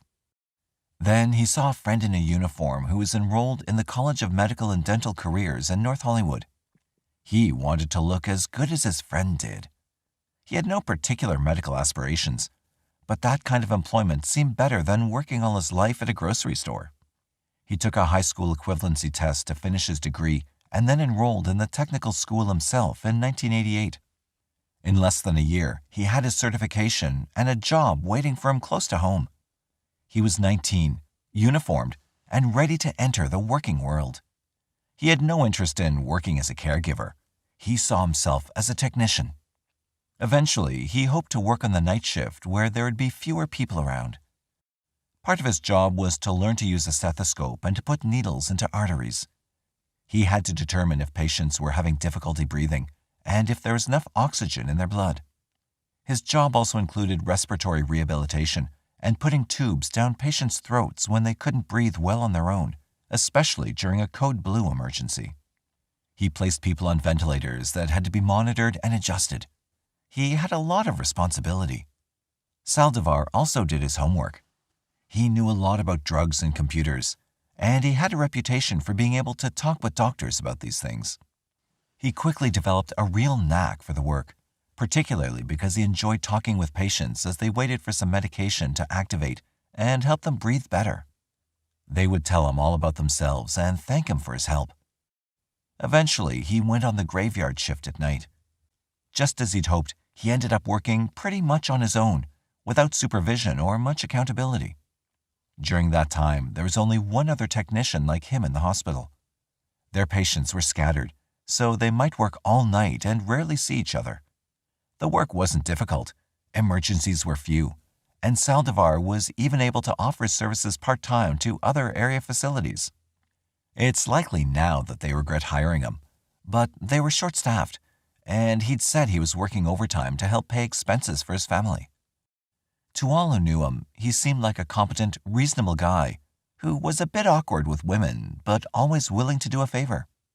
He even still lived with his parents, and he'd bought his mother a car. It was difficult for many to see how his perspective was becoming warped. For a while, he took Zoloft to ease a long-standing depression, but then he stopped. That may have been a mistake. Nurses and respiratory therapists on the night shift could go in and out of patients' rooms without anyone noticing them, since during those quiet hours from 11 p.m. to 7 a.m., the halls were usually empty. Besides that, people doing their medical routines would hardly come to anyone's attention. After a while, it all becomes a blur, and each person takes for granted that everyone else is doing his job, and nothing more. Yet some patients would be awake at night and needing attention, even demanding it. A few were lonely and wanted some company, but some were chronic complainers and wanted treatment anytime, day or night. It was like they were in a resort hotel with staff at their beck and call, and not all of the hospital staff appreciated that. especially when such patients showed up in the hospital time and time again. One of these was a woman named Jean Coyle. On February 26, 1997, she pressed her button to get some help, and Saldivar responded, again. He went in, and as Coyle recalled the incident to the Los Angeles Times, she blacked out. She did not know how it happened, but she came to and didn't give it another thought. Not until she heard about what was going on in that hospital. Then she viewed her experience in a different light. In April of that same year, one of the other respiratory therapists, Bob Baker, suggested to his boss that Saldivar was doing things to patients at night, injecting them with something. It isn't unusual in hospitals for people to spread rumors about others, especially when patients are dying in ways that seem inexplicable. Yet there had to be proof. Without that, no one would be suspended or fired.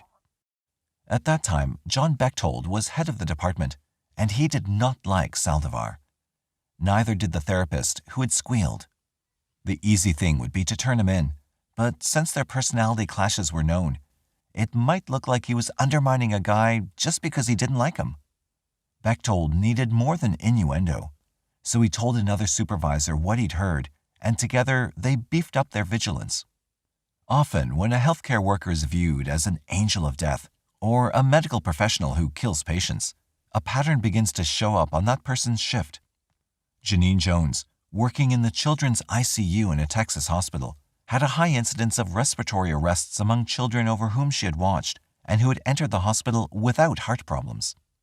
It turned out that she'd been injecting them with drugs like succinylcholine chloride, a muscle relaxant that suppressed breathing and could paralyze a person, because she enjoyed the excitement of an emergency. She also acted strangely around dead babies, yet the hospital administration did only a lax investigation. Then she moved on to a one-doctor clinic, and the constant cardiac arrests and seizures finally brought attention to the problem, but only after one child died. She was convicted of murder, and no one knows how many other babies she'd killed. In Saldivar's case, the records on his shift indicated nothing unusual. If he was doing something to patients, he was being careful. However, to those who worked closely with him, his shifts appeared to be jinxed. They would talk about patients who needed to die, and then that person died. Sometimes several people died in one night. Occasionally, the other therapists joked that Efren had the magic touch. What he had was the magic syringe. But eventually, he got careless. As a practical joke, a couple of the other respiratory therapists decided to put someone else's clothing in Saldivar's locker. So, on his night off, they pried it open. Someone noticed a bag, and when the contents were examined, the bag proved to contain some very potent drugs, including morphine, succinylcholine chloride, and Pavulon, a drug used to stop the breathing rhythms of patients who were going onto a respirator. On a shelf inside the locker were also some empty syringes. No respiratory therapist was allowed to handle these drugs, and now they had real evidence to support their suspicions. Yet, because they discovered the stash by breaking into the locker, they remained mute on the subject. They'd reported on Saldivar the year before, and nothing had happened. Chances were good that they would get into trouble, not him. Still, they now knew that it was true that Saldivar had a magic syringe. Then one of the therapists, a female named Ursula Anderson, happened to mention Saldivar's after-dark activities to a man in a bar. His name was Grant Brosis, and he saw an opportunity to make some money. He thought it might be worth something to the hospital to have this information to keep it out of the hands of the police. Lieberman indicates that Brosis was estimating that he might be paid somewhere in the neighborhood of $50,000. So, in February of 1998, he called Glendale Adventist Medical Center.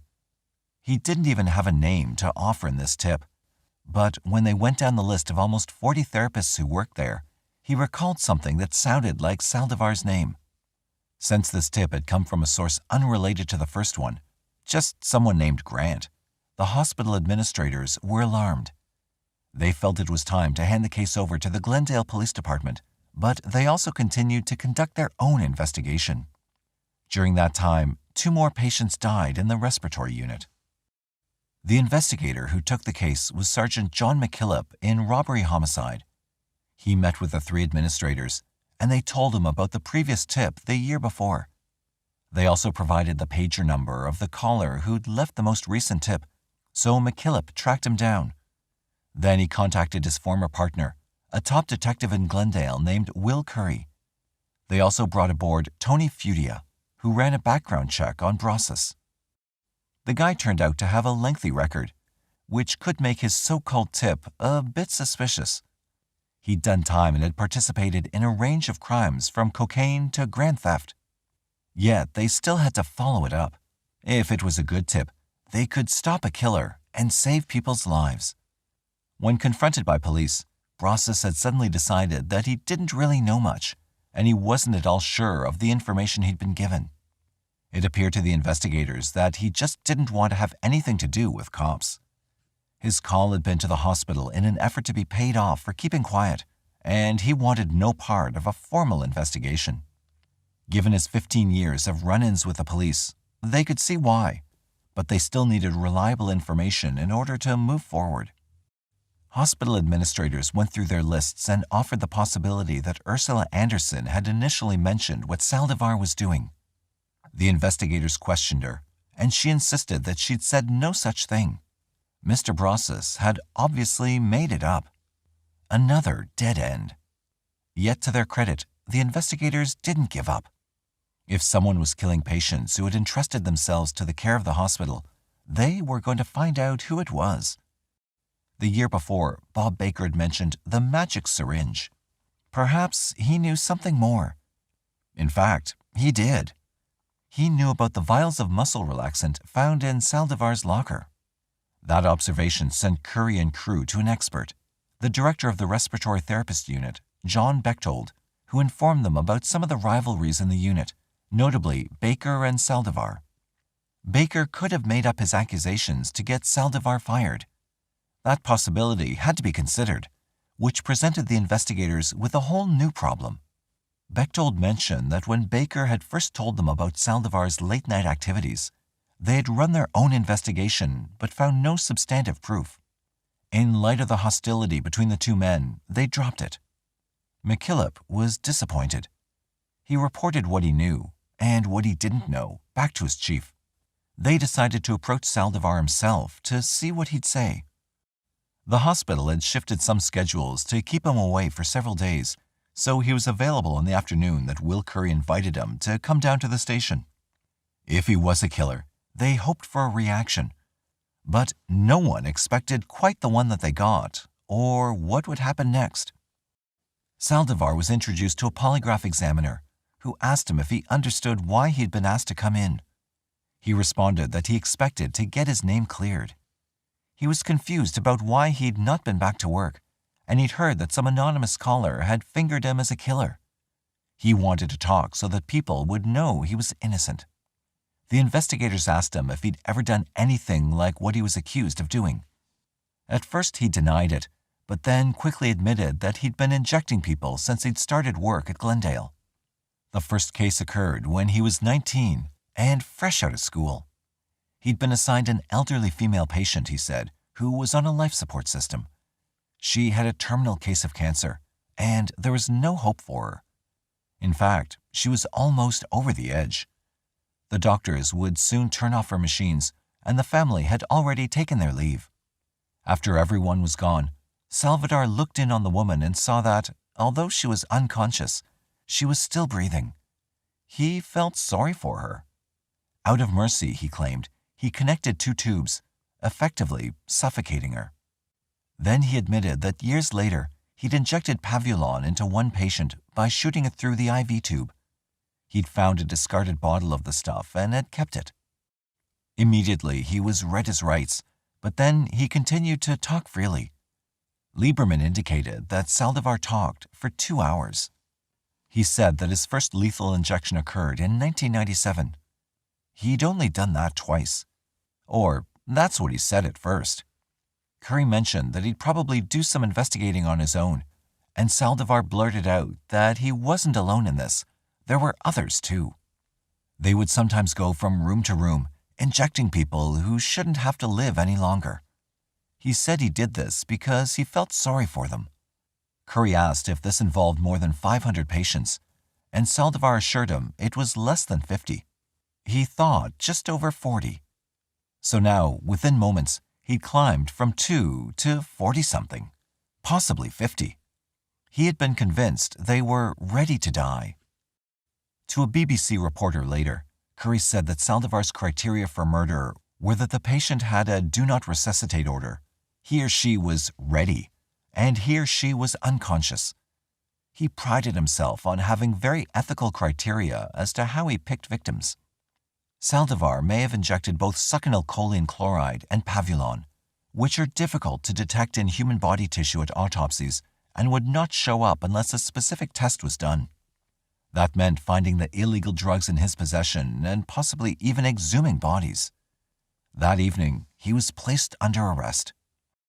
The next day, the police searched his home and found plenty of pornography, but no incriminating drugs. That was bad news for the investigators. Since a person cannot be held on what they say alone, no matter how much they confess or how brutal the crime, Saldivar was released after 48 hours to await the results of a more thorough investigation. Based on this shocking information, however, Efren Saldivar was terminated on March 13, 1998, and just to be safe, the hospital suspended 37 other people in the respiratory department. Then he recanted his confession and said he hadn't really killed anyone. He'd had a mental disorder along with depression and had been pressured to confess. He just made it all up. Now, without his confession, the physical evidence would be important. McKillop formed a task force of 6 investigators and rented a house near the hospital for a command post. Then they consulted some experts on the phenomenon of angels of death. Some do it out of mercy, they learned. Some for profit. Some to look like heroes when they revive the patient. And some from a pure sadistic delight in playing God. One doctor, Michael Swango, had gone from hospital to hospital, killing just to kill. Despite what Saldivar said, the detectives learned that making someone die by using pavulon was hardly merciful. Derived from an African drug, curare, the patient went into a conscious paralysis and felt every minute of the death by suffocation process. It was no easy experience, and they couldn't even scream for someone's attention. Their throat closed up, and they had to lie there helpless until it was over. Understanding all this made them realize they had an enormous job ahead of them. They had numerous records to sort through because over 1,000 patients had died at some point on Saldivar's shift during the 8 years he'd worked at the hospital. They couldn't very well exhume all of these people, so they began to narrow the list down to recent cases, specifically those deaths that appeared to be the most mysterious. The patient had seemed okay, and where the body was still available, not cremated. It took them a year at the command post to finally settle on 20. To put Saldivar in jail for life, they only needed a few obvious murders. One by one, throughout the summer months of 1999, the investigators brought potential victims up out of the ground. The pathologists examined them and took tissue samples from the livers, bladders, and muscles, and the toxicology lab then went to work. Brian Anderson, at the Lawrence Livermore Forensic Science Center in Oakland, California, demonstrated a new scientific protocol for the proper procedure to revive and preserve the biological evidence. He concentrated on pavulon because succinylcholine chloride breaks down into elements natural to the human body, and because the test recently discovered for its detection in Sweden was expensive.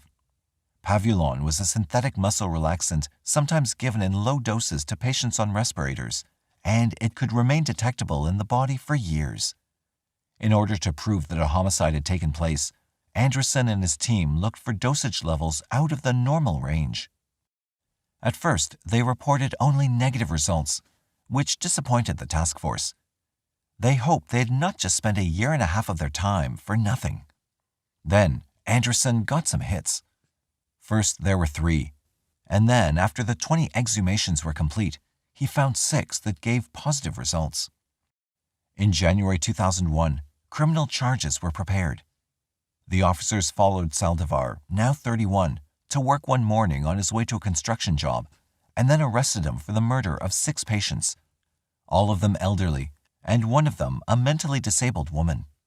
He was booked and reminded of his rights.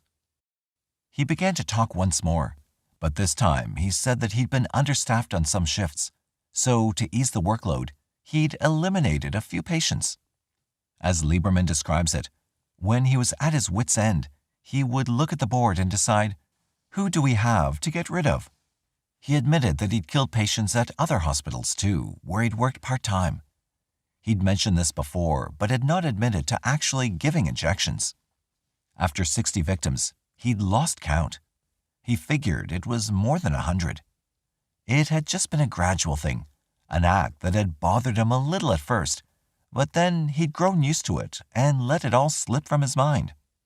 You don't plan it, he said to investigators. After that, you don't think about it for the rest of the day, or ever. Between this confession and the evidence, it was enough to go to court.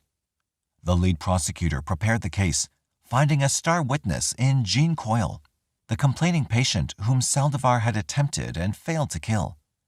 Thus, along with the 6 murder charges, was an attempted murder charge too. Ursula Anderson, the female respiratory therapist who knew what Saldivar was doing, got immunity in exchange for her agreement to testify that she had given Saldivar the Pavulon and knew what he was doing with it. Around this time, 3 full years after the murders first came to light, the Glendale Adventist Medical Center put out a statement in a press conference. They apologized to the families and assured them that they were helping the police, who had already expended thousands of man-hours with the investigation. They were disheartened by the way someone would so shockingly abuse a position of trust, especially one to which people were so vulnerable. The hospital spokesperson said that they had no idea how Saldivar obtained the drugs that he used, but as a result of this case, they had tightened their own controls and procedures. Hereafter, they would institute a mortality analysis, in which a single physician would review all records after a death, thus making it possible to spot suspicious trends and patterns. The data would be set in columns for easier visibility. They would have greater control over the types of drugs that could be used to induce death. The respiratory therapists would now be subject to the orders of a physician for the use of a ventilator. In addition, there would be computer surveillance of all ventilator settings so that the changes made would be recorded on a printed report. Any medications not used during a code blue resuscitation would be secured at the conclusion of the incident. The hospital ordered settlements, and a few families accepted. In March 2002, Saldivar pleaded guilty to 6 counts of murder in exchange for life imprisonment rather than the death penalty, although the prosecutor had never intended to go for the ultimate sanction. Saldivar contested nothing about the investigation and accepted his sentence, which was formally meted out on April 17th. Judge Lance Ito, who had presided over the O.J. Simpson criminal trial during the mid-90s, gave Saldivar 6 consecutive life sentences and 15 more years for attempted murder. Saldivar did offer an apology to the families. "I know there's nothing I can say," he mumbled, "that can soothe their anger or bring relief to their anxiety.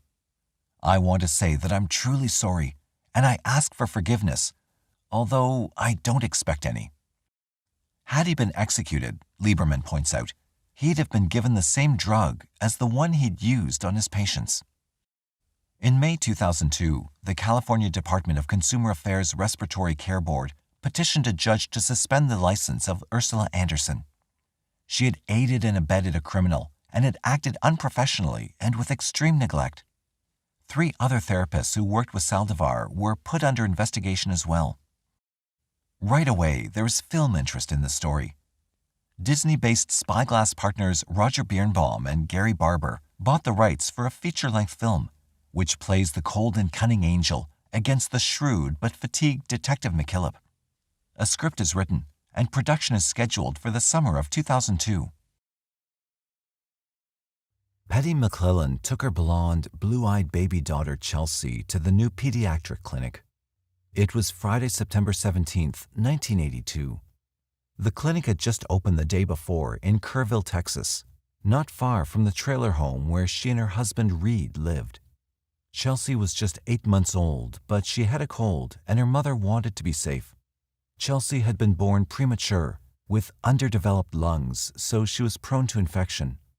Early in her life, she had spent time on a hospital respirator. She had also experienced what Petty described as spells of losing her breath. Chelsea was the clinic's very first patient. In Women Who Kill, Carol Ann Davis, who bases much of her account on deadly medicine, wrote that pediatric nurse Janine Jones took the child to another area of the clinic to play with a ball while Dr. Kathleen Holland talked with the mother.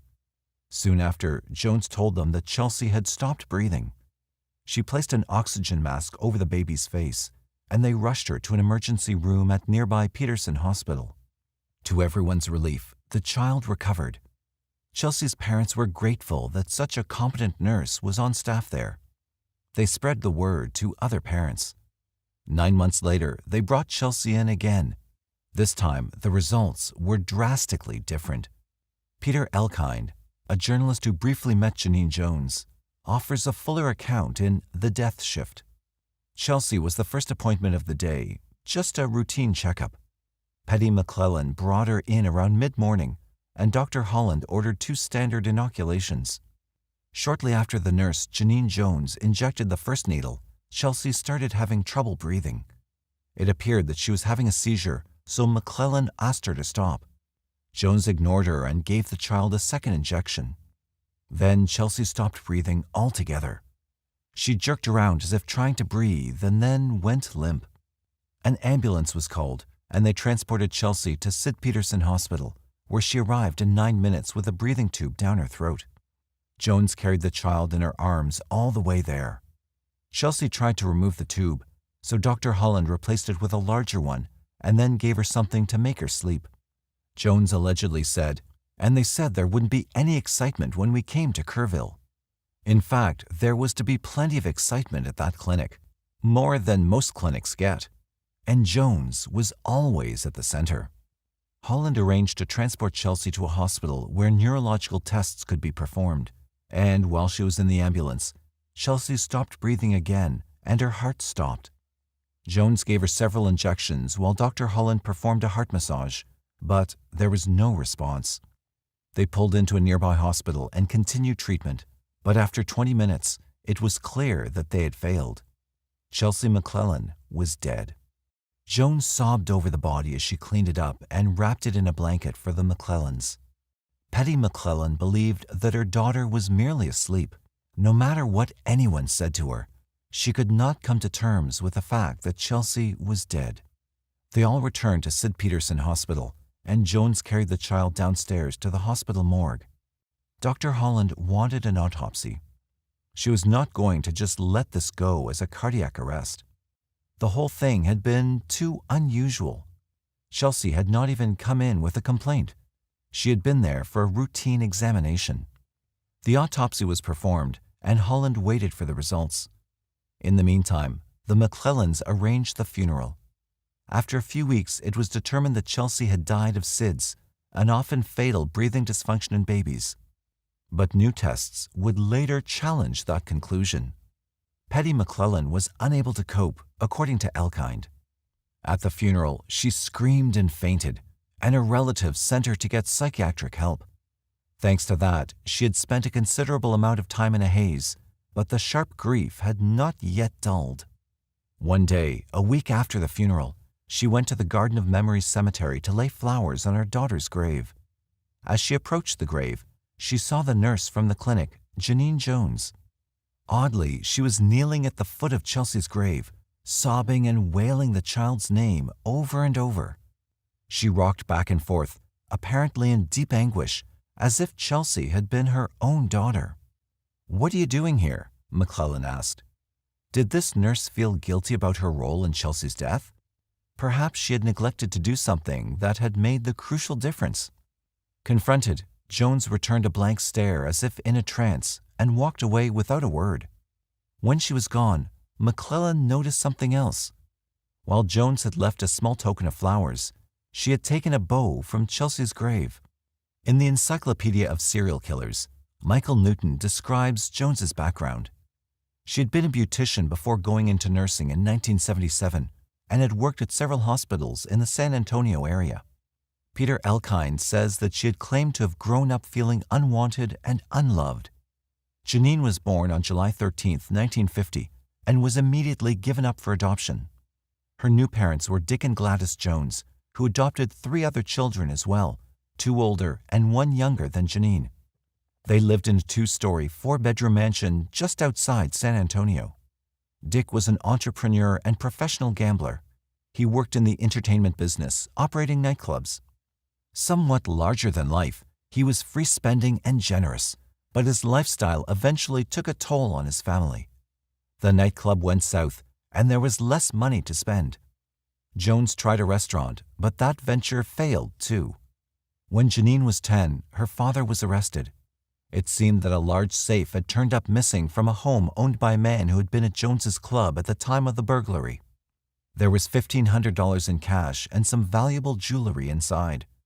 A priest turned it over to the police, protecting the one who had given it to him, but the police went after Dick Jones. He confessed but claimed the episode was a practical joke. The charges were dropped. Then Jones opened a billboard business. For Janine, according to Carol Ann Davis in Women Who Kill, riding around in the truck with her father while he put up billboards was the happiest time of her life. Other than that, she had a hard time getting attention. She felt left out and unfavored by her parents. She went around calling herself the family's black sheep. Sometimes she would pretend to be ill in order to get people to notice, and at school she became bossy. She was short and overweight, which added to her loneliness. There were acquaintances who called her aggressive and friends who said she had betrayed them. She was known for lying and manipulating people. Janine was close to her younger brother, Travis, who loved to be in their father's shop. When he was 14, he put together a pipe bomb that blew up in his face, killing him. Janine was 16 at the time, and during the funeral, she screamed and fainted. She had lost her closest companion. Some believe this trauma fed her peculiar cruelty. Others said she was just histrionic and grabbed any opportunity for attention. During her senior year of high school, Janine's father began to get sick. He was diagnosed with terminal cancer, refused treatment, and went home to die. He made it through Christmas 1967, but died shortly afterward at the age of 56, just over a year after the death of Travis. Janine was devastated, and though she hadn't yet finished high school, believed that the remedy to her pain and loss was to get married right away. She and her mother fought over it, and Gladys soon turned to the bottle, getting drunk frequently but refusing to give permission for Janine to marry. It was too soon after the family tragedies. Finally, when Janine graduated, she married a high school dropout, James Jimmy Harvey Delaney Jr. Davis claims that she trapped this man into marrying her by pretending she was pregnant. He too was overweight, and he cared only about hot rods.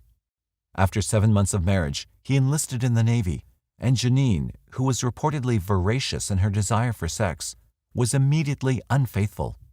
Intense and dramatic, she went after other men as if to fill the void left by her father's untimely death, and she bragged openly about it. She even had affairs with married men, and she began to spread rumors that she had been sexually abused as a child.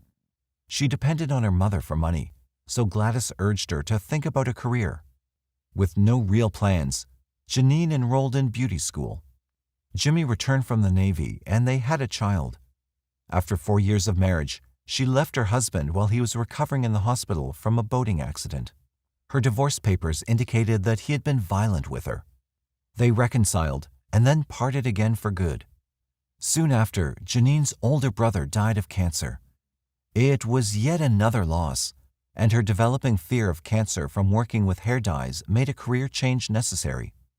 She'd worked in a hospital beauty salon, so it wasn't a far stretch to train as a nurse. She was also pregnant, so now she had 2 children to care for. Although she'd wanted children all her life, she ended up leaving them in the care of her adoptive mother. Janine had reserved her special ardor for doctors, seeing them as mysterious and powerful. She wanted to get near them, so she trained for a year to become a vocational nurse and LVN, or licensed vocational nurse.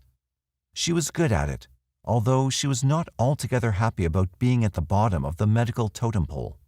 Her interest in medicine began to take on mystical dimensions, and, as acquaintances put it, she became obsessed with diagnosing people.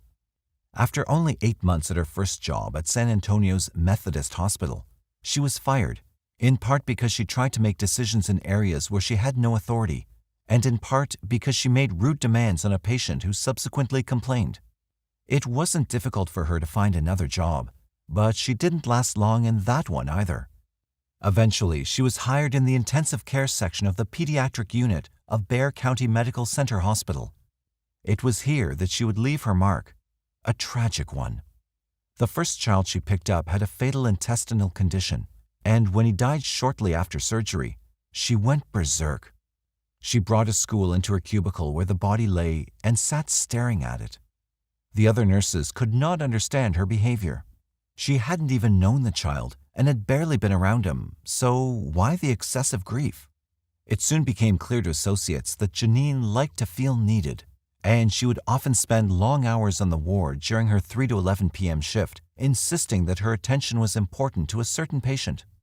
However, she skipped classes on the proper handling of drugs, and in her first year, made 8 separate nursing errors, including while dispensing medication. She sometimes developed a dependency on sick children, so she would refuse specific orders because she wanted to do what was best for the child.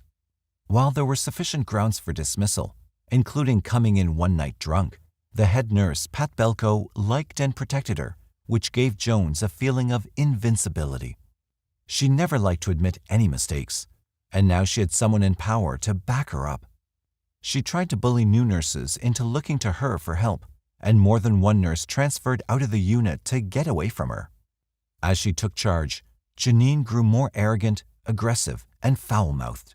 She liked to talk about her sexual conquests, both past and future. Not many people liked her.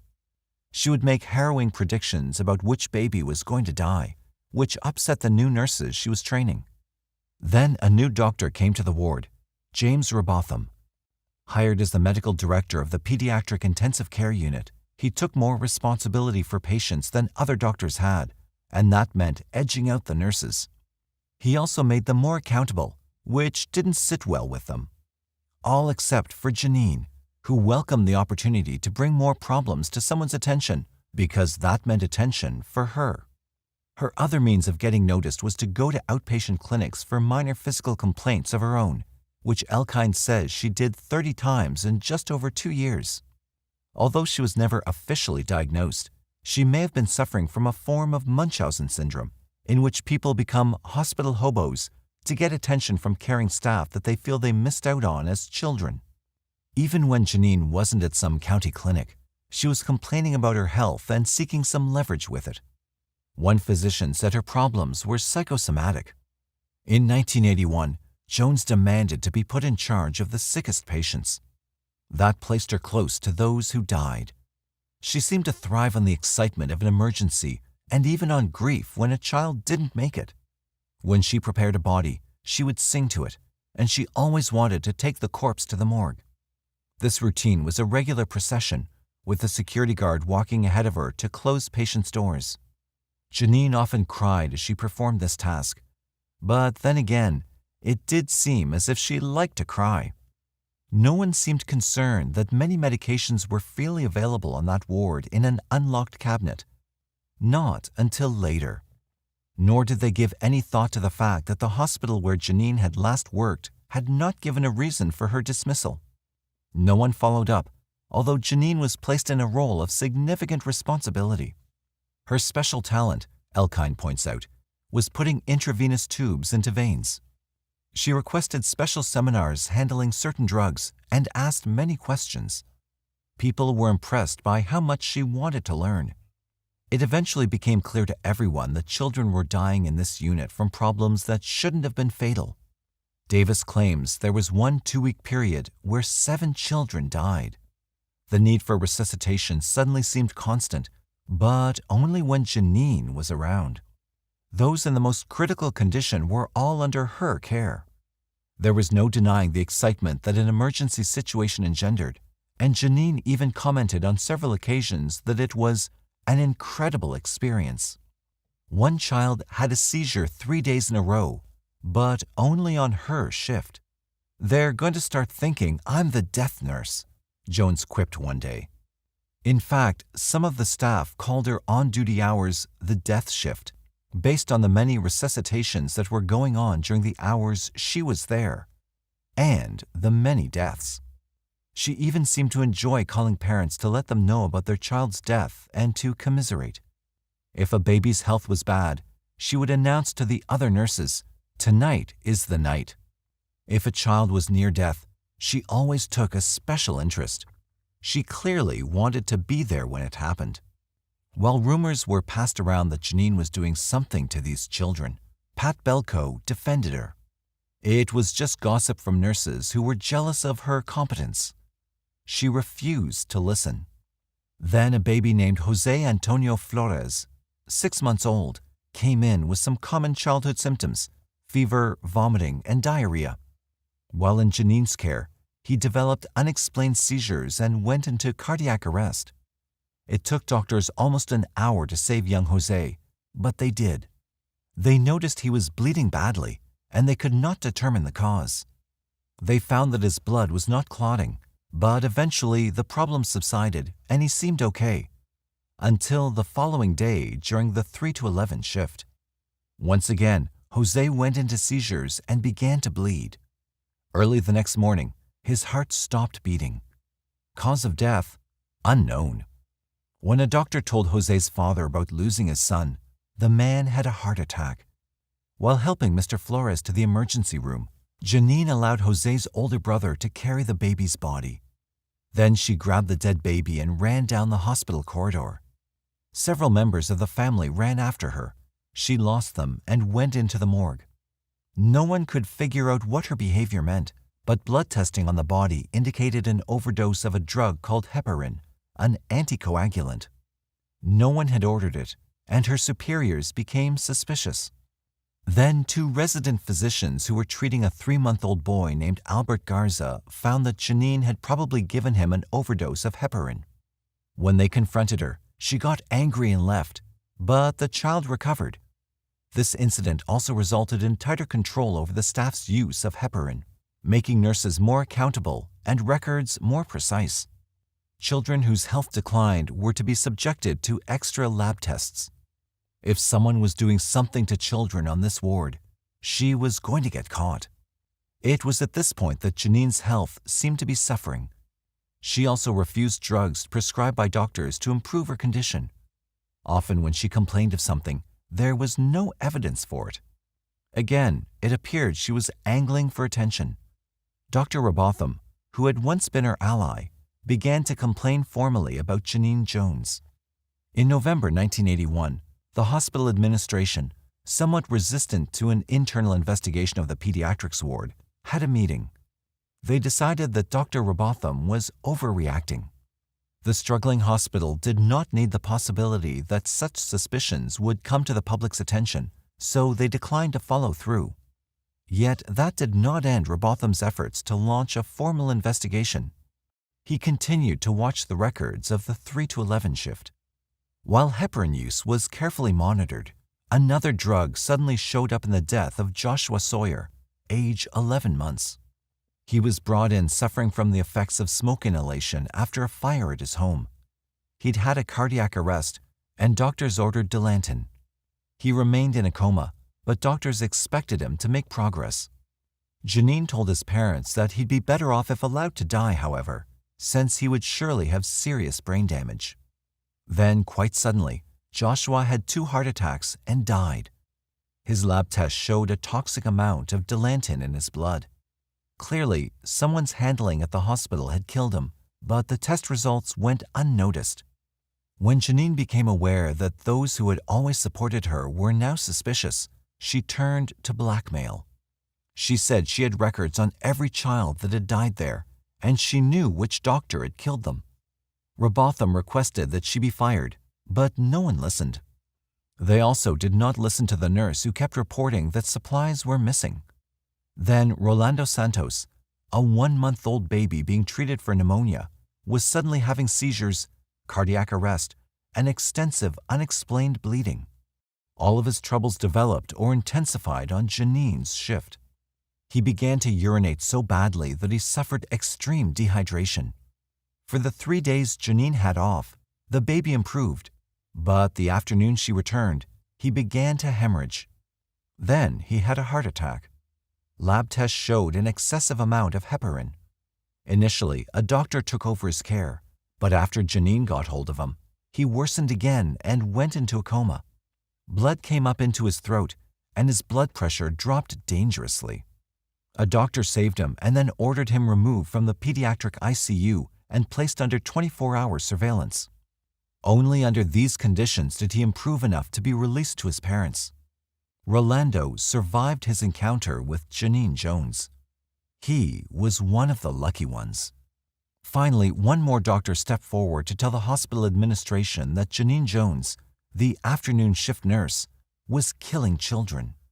He had found a manual in her possessions about how to inject heparin subcutaneously without leaving a mark, and he had evidence of how Rolando Santos had suffered during Janine Jones's working hours. The hospital resisted, however, not wanting bad press. Another child was sent to the pediatrics unit to recover from open-heart surgery. At first, he progressed well, but on Janine's shift, he became lethargic. Then his condition deteriorated, and he died. The doctors were puzzled and could only attribute his death to some infection. In view of everyone in the room where the child had succumbed, Janine grabbed a syringe and squirted fluid over his forehead in the sign of a cross, then repeated it on herself. She grabbed the dead baby and began to cry. More doctors complained, and finally a committee was formed to look into the problem. Pat Belko and James Robotham were in charge. An outside team of investigators came in and determined that there was clearly a problem, but they declined to pin it on a single nurse. In the end, the committee decided to replace the LVNs on the unit with RNs, which meant that Janine would be transferred away from the babies. She reacted to this change by resigning. The administrators were relieved. In their minds, that took care of the problem.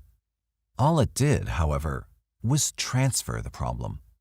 The medical emergencies on the afternoon shift returned to manageable numbers, but they started up elsewhere. In 1982, Dr. Kathleen Holland opened a pediatrics clinic in Kerrville, Texas.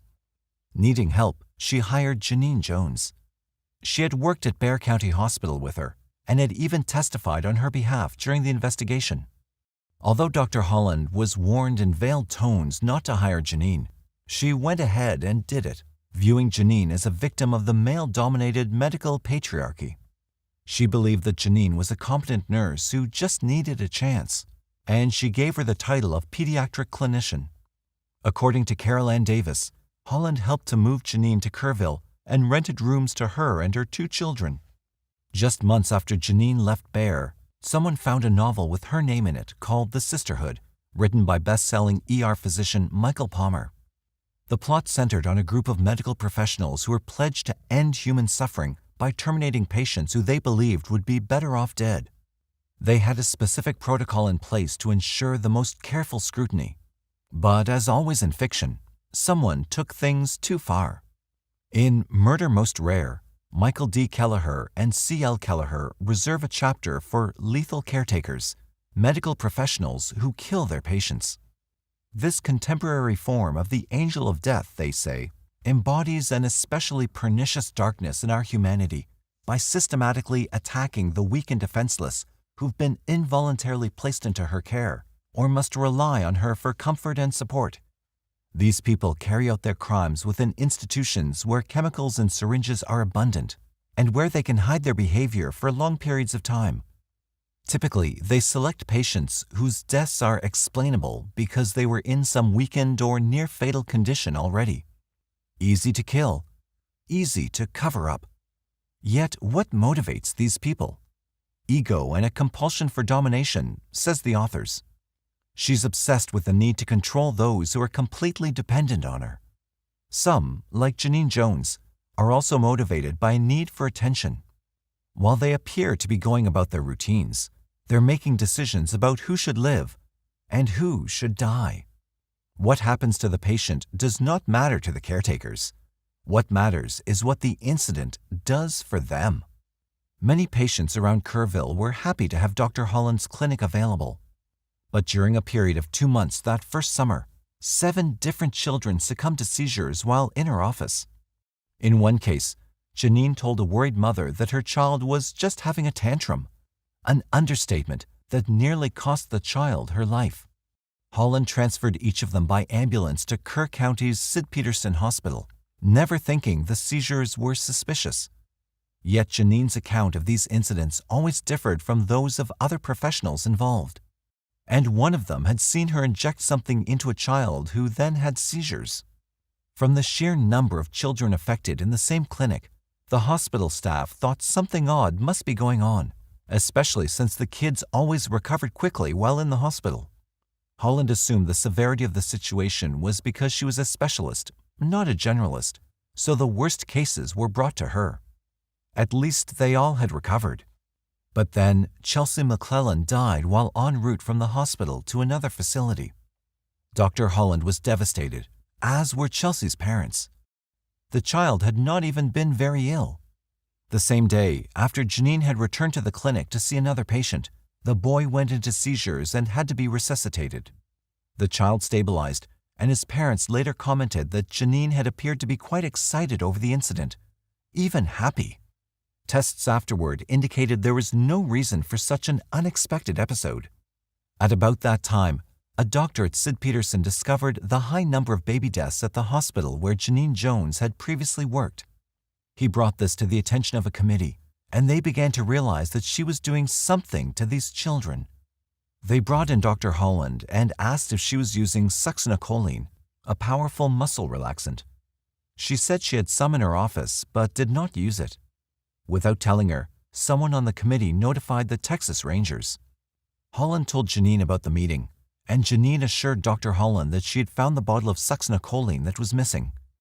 The cap was gone, and Holland began to have suspicions. On September 27th, while Janine was at lunch, Dr. Holland examined the bottles of succinylcholine. They were both nearly full, but one of them had pinprick holes through the rubber stopper. When Janine could not give a credible accounting of it, and even suggested they just throw the bottle away to avoid questions, Dr. Holland was alarmed. She later learned that the near-full bottle had been filled with saline. In other words, someone had been using a lot of this dangerous drug, which paralyzed people into a sort of hell on earth. They lay inert but aware and unable to get anyone's attention. Before she could take any action, Dr. Holland was faced with another crisis. Janine told her that she'd taken an overdose of doxepin, a drug to fight anxiety. She had to have her stomach pumped, but it turned out she had not overdosed at all. She had taken only 4 of the pills, but she had faked a semi-coma, forcing emergency personnel to treat her. Then Holland discovered that another bottle of succinylcholine had been ordered but was missing. On September 28th, she fired Janine and offered any help she could to the investigation. Even so, families left her practice, and Sid Peterson suspended her privileges. By hiring Janine Jones, Holland was losing everything. Even her husband divorced her. On top of that, she saw evidence that Janine was trying to frame her, and she began to fear for her own life. On October 12, 1982, a grand jury in Kerr County organized hearings on the 8 children from Holland's clinic who had developed emergency respiratory problems, and the one who had died, Chelsea McClellan. Her body was exhumed to examine the tissues with an expensive test that had just been developed in Sweden to detect the presence of succinylcholine. The test showed that her death appeared to have been caused by an injection of the muscle relaxant. However, it was exceedingly difficult to get real proof against the nurse. No one had seen her give the actual injection. In February 1983, another grand jury was convened in San Antonio to look into a stunning total of 47 suspicious deaths of children at Bexar County Medical Center Hospital. All had occurred over a period of 4 years, and all coincided with Janine Jones's tenure at that facility. There was plenty of testimony from coworkers about Janine's behavior, but again, no real proof. 3 former Bexar employees, including Jones, then 32, were questioned by both grand juries. Dr. Holland was also questioned, and Chelsea's parents named her and Jones in a wrongful death suit. Holland had turned against Janine, offering the district attorney ammunition against her former nurse, specifically in her discovery of the bottles of succinylcholine. At some point, Janine married a 19-year-old boy, possibly to deflect tabloid rumors that she was a lesbian. She was caught trying to flee with them. The Kerr County grand jury concluded first and indicted Jones on 1 count of murder in Kerr County and several charges of injury to 7 other children who had been injected with muscle-relaxing drugs. For these, she faced a possible sentence of 99 years, and she was held in Kerr County Jail in lieu of a $225,000 bond. Then, in November, the San Antonio grand jury indicted her for injuring 4-week-old boy Rolando Santos with a deliberate injection of heparin almost 2 years earlier. He had nearly died from it. Jones remained a suspect in 10 other infant deaths at the hospital. Administrators at the facilities where she had worked were appalled. They were also embarrassed because it became increasingly clear that they had known something and had not acted. While awaiting trial, Jones supposedly told someone, according to Elkind, "I always cry when babies die." You can almost explain away an adult death. While you look at an adult dying, you can say they've had a full life. When a baby dies, they've been cheated.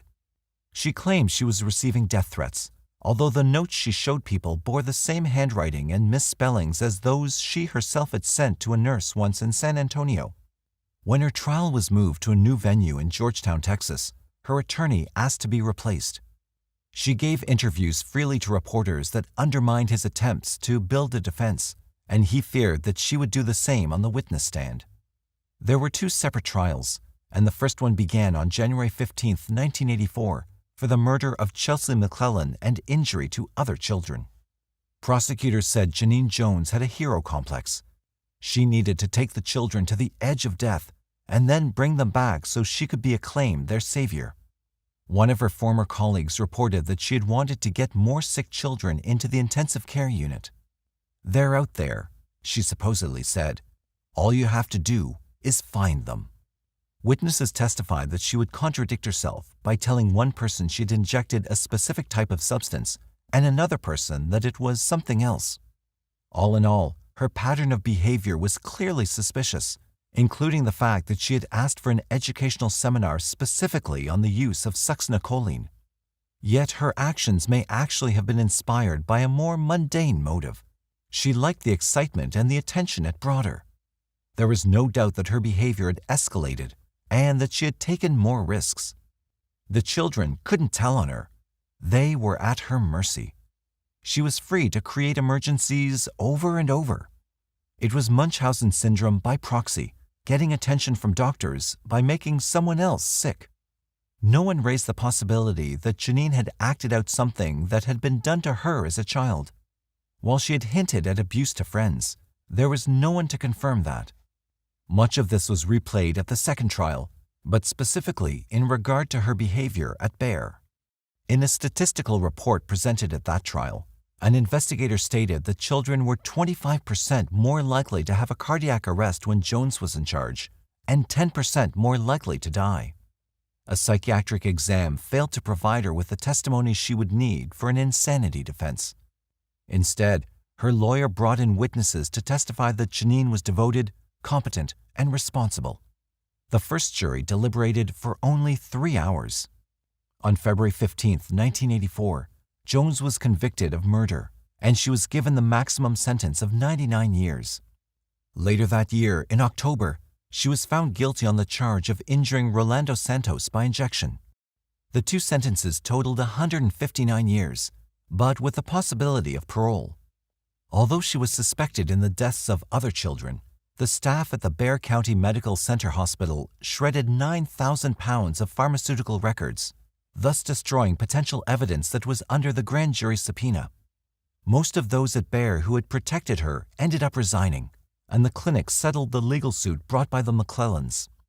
Jones came up for parole after 10 years, but relatives of Chelsea McClellan successfully fought to keep her behind bars, where she'll remain at least until 2009, when she's again eligible for parole. His patients, mainly elderly women, were living alone and vulnerable. They adored their doctor, Harold Fred Shipman. Even when their contemporaries began dying in unusually high numbers, patients remained loyal to the murderous MD. For as long as he spared them, his victims loved their doctor to death. No film director could plan a grislier scene. In the dead of a black August night, relentless rains and driving winds formed the perfect backdrop for an exhumation. But this was no psychological thriller. The Manchester police were observing a real-life drama. Experts were raising the mud-streaked coffin of wealthy Kathleen Grundy.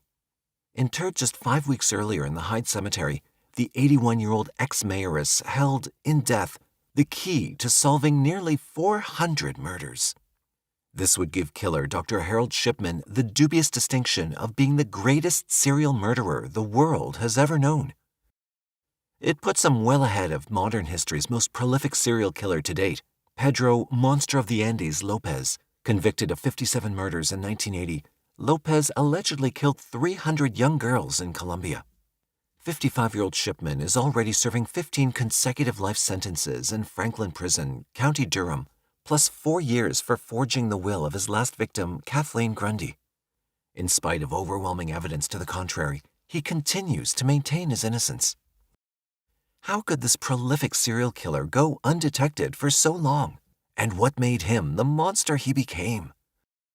The answers lie in a story that began in earnest over 50 years ago in a government-owned red brick terrace house in the north of England. Born into a working-class family on June 14, 1946, Harold Frederick Shipman, called Fred or Freddie, knew a childhood far from normal. He maintained a distance between himself and his contemporaries, mainly due to the influence of his mother, Vera. This distance was to manifest itself in later years. One neighbor notes, Vera was friendly enough, but she really did see her family as superior to the rest of us. Not only that, you could tell Harold or Freddie was her favorite, the one she saw as the most promising of her 3 children. Vera decided who Harold could play with and when. She wanted to distinguish him from the other boys. He was the one who always wore a tie when the others were allowed more casual dress. His sister Pauline was 7 years older, and his brother Clive 4 years his junior. But in his mother's eyes, Harold was the one she held the most hope for. As a student, Shipman was comparatively bright in his early school years, but rather mediocre when he reached upper school level. Nonetheless, he was a plodder determined to succeed, even if it meant resitting his entrance examinations for medical school. Strangely, he had every opportunity to be part of the group. He was an accomplished athlete on the football field and the running track. In spite of this, his belief in his superiority appears to have precluded forming meaningful friendships with his contemporaries. And there was something else that isolated him from the group. His beloved mother had terminal lung cancer. As she wasted away, Harold willingly played a major supportive role. Much has been made of the way young Harold Shipman dealt with his mother's final months, justifiably so, because his behavior then closely paralleled that of Shipman, the serial killer. Every day after classes, he'd hurry home, make Vera a cup of tea, and chat with her, probably about his day at school. She counted the minutes as she waited and found great solace in his company. For his part, this is likely where Shipman learned the endearing bedside manner he'd later adopt in his practice as a family physician. Toward the end, Vera experienced severe pain. But because pumps to self-administer painkillers didn't exist at that time, Vera's sole relief from the agony of cancer came with the family physician. No doubt, young Harold watched in fascination as his mother's distress miraculously subsided whenever the family doctor injected her with morphine. As the disease progressed, the already trim Miss Shipman grew thinner and frailer until, on June 21, 1963, the cancer claimed her life. Vera's death left her son with a tremendous sense of loss. After all, his mother was the one who made him feel special above the rest. Significantly, her passing left him with an indelible image, the patient with a cup of tea nearby, finding sweet relief in morphine. Etched upon the 17-year-old's mind, it was a scene he would recreate hundreds of times in the future. And when it happened again, he'd be a doctor, one with no regard for human life or feeling. 2 years after his mother died, Harold Shipman was finally admitted to Leeds University Medical School. Getting in had been a struggle. In spite of his self-proclaimed superiority, he'd had to rewrite the exams he'd flunked the first time around. Nonetheless, his grades were adequate enough for him to collect a degree and serve his mandatory hospital internship. It's surprising to learn that so many of his teachers and fellow students can barely remember Shipman. Some who do remember claim that he looked down on them and seemed bemused by the way most young men behaved. It was as if he tolerated us. If someone told a joke, he'd smile patiently, but Fred never wanted to join in. It seems funny because I later heard he'd been a good athlete, so you'd have thought he'd be more of a team player. Most of his contemporaries, especially from his earlier years, simply remember him as a loner. They also remember the one place where his personality changed, the football field. Here, his aggression was unleashed, his dedication to win intense. Even so, he was more social in medical school than his mother had allowed him to be while living at home. A former teacher said, "I don't think he ever had a girlfriend. In fact, he took his older sister to school dances. They made a strange couple. But then he was a bit strange, a pretentious lad." But Shipman finally found companionship in a girl and married before most of his contemporaries did. At 19, he met Primrose, 3 years his junior. Her background was similar to Fred's. Her mother restricted her friendships and controlled her activities. No poster girl, Primrose was delighted to have finally found a boyfriend. Shipman married her when she was 17 and 5 months pregnant. By 1974, he was a father of 2 and had joined a medical practice in the Yorkshire town of Todmorden. In this North England setting, Fred seemed to undergo a metamorphosis. He became an outgoing, respected member of the community in the eyes of his fellow medics and patients. However, the staff in the medical offices where he worked saw a different side of the young practitioner. He was often unnecessarily rude and made some of them feel stupid, a word he frequently used to describe anyone he didn't like. He was confrontational and combative with many people, to the point where he belittled and embarrassed them. He also had a way of getting things done his way, even with the more experienced doctors in the practice. Not yet 30, Shipman had become a control freak. Hardworking and enthusiastic, Shipman fitted well into the social matrix. His senior partners saw him as a godsend. One, Dr. Michael Grieve, appreciated Fred's contribution in providing up-to-date information as he was so recently out of medical school. But his career in Todmorden came to a sudden halt when he began having blackouts. His partners were devastated when he gave them the reason. He suffered, he said, with epilepsy. He used this inaccurate diagnosis as a cover-up. The truth soon surfaced when practice receptionist Marjorie Walker stumbled upon some disturbing entries in a druggist's controlled narcotics ledger. The record showed how Shipman had been prescribing large and frequent amounts of pethidine in the names of several patients. Moreover, he'd written numerous prescriptions for the drug on behalf of the practice. Although this wasn't unusual, drugs are kept on hand for emergencies and immediate treatments. The prescribed amounts were excessive. Pethidine, a morphine-like analgesic, was initially thought to have no addictive properties. Now, some 60 years after scientists first synthesized it, pethidine's non-addictive reputation is still hotly debated. Following the discovery of Shipman's overprescribing, a covert investigation by the practice, including Dr. John Dacre, followed. To his alarm, he discovered many patients on the prescription list had neither required nor received the drug. Dacre challenged Fred in a staff meeting, as one of his partners, Dr. Michael Grieve, recalls. "We were sat around with Fred sitting on one side, and up comes John on the opposite and says, 'Now, young Fred, can you explain this?' And he puts before him evidence that he'd been gleaning, showing that young Fred had been prescribing pethidine to patients and they'd never received the pethidine, and in fact, the pethidine had found its way into Fred's very own veins." Shipman's way of dealing with the problem was to provide an insight into his true personality. Realizing his career was on the line, he first begged for a second chance. When this was denied, he became enraged and stormed out, hurled a medical bag to the ground, and threatened to resign. The partners were dumbfounded by this violent and seemingly uncharacteristic behavior. Shortly afterward, his wife Primrose stormed into the room where his peers were discussing the best way to dismiss him. Rudely, she informed the people at the meeting that her husband would never resign, proclaiming, "You'll have to force him out." She was right. Ultimately, he was forced out of the practice and into a drug rehab center in 1975. 2 years later, his many convictions for drug offenses, prescription fraud, and forgery cost him a surprisingly low fine, just over £600. Shipman's conviction for forgery is worth noting.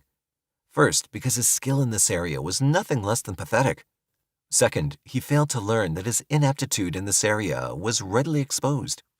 Yet, in spite of this early warning, some 22 years later, he actually believed he could get away with faking signatures on a patently counterfeit will, that of his last victim, Catherine Grundy. This lack of judgment, some say arrogance, set in motion the mechanism for his downfall. As for the pethidine charges, the question remains, did he really self-inject the drugs as he claimed, or had he already begun using them to kill unsuspecting patients? This is currently under review. Today, it's unlikely Harold Shipman would be allowed to handle drugs unsupervised, given his previous track record. Nonetheless, within 2 years, he was back in business as a general practitioner. He was accepted into the Donnybrook Medical Center in Hyde in the north of England. How readily he was accepted demonstrates his absolute self-confidence and his ability to convince his peers of his sincerity. Dr. Jeffrey Moisey of the center explained, "His approach was that I've had this problem, this conviction for abuse of pethidine. I've undergone treatment. I'm now clean. All I can ask you to do is to trust me on that issue and to watch me." Again, he played the role of a dedicated, hard-working, and community-minded doctor. He gained his patients' absolute trust and earned his colleagues' respect. Some of those who worked under him have told of his sarcastic and abusive nature, but he was skilled at masking his patronizing attitude in front of those he chose to impress. As for any signs of addiction, there were no blackouts as before and no indication of drug abuse. In Hyde, Harold Shipman was home free and free to kill. Because of the nature of the Shipman case, it may never be possible to document every murder he committed. A clinical audit commissioned by the Department of Health estimates his responsibility for the deaths of at least 236 patients over a 24-year period. This audit, by Professor Richard Baker of the University of Leicester, examined the number and patterns of deaths in Harold Shipman's practice. It then compared them with those of other practitioners. Significant differences appeared, notably that the rates of death in elderly patients were disproportionately higher. Other variations appeared. Deaths were often clustered at certain times of the day, patients' records and previous symptoms mismatched, and Shipman was usually in attendance.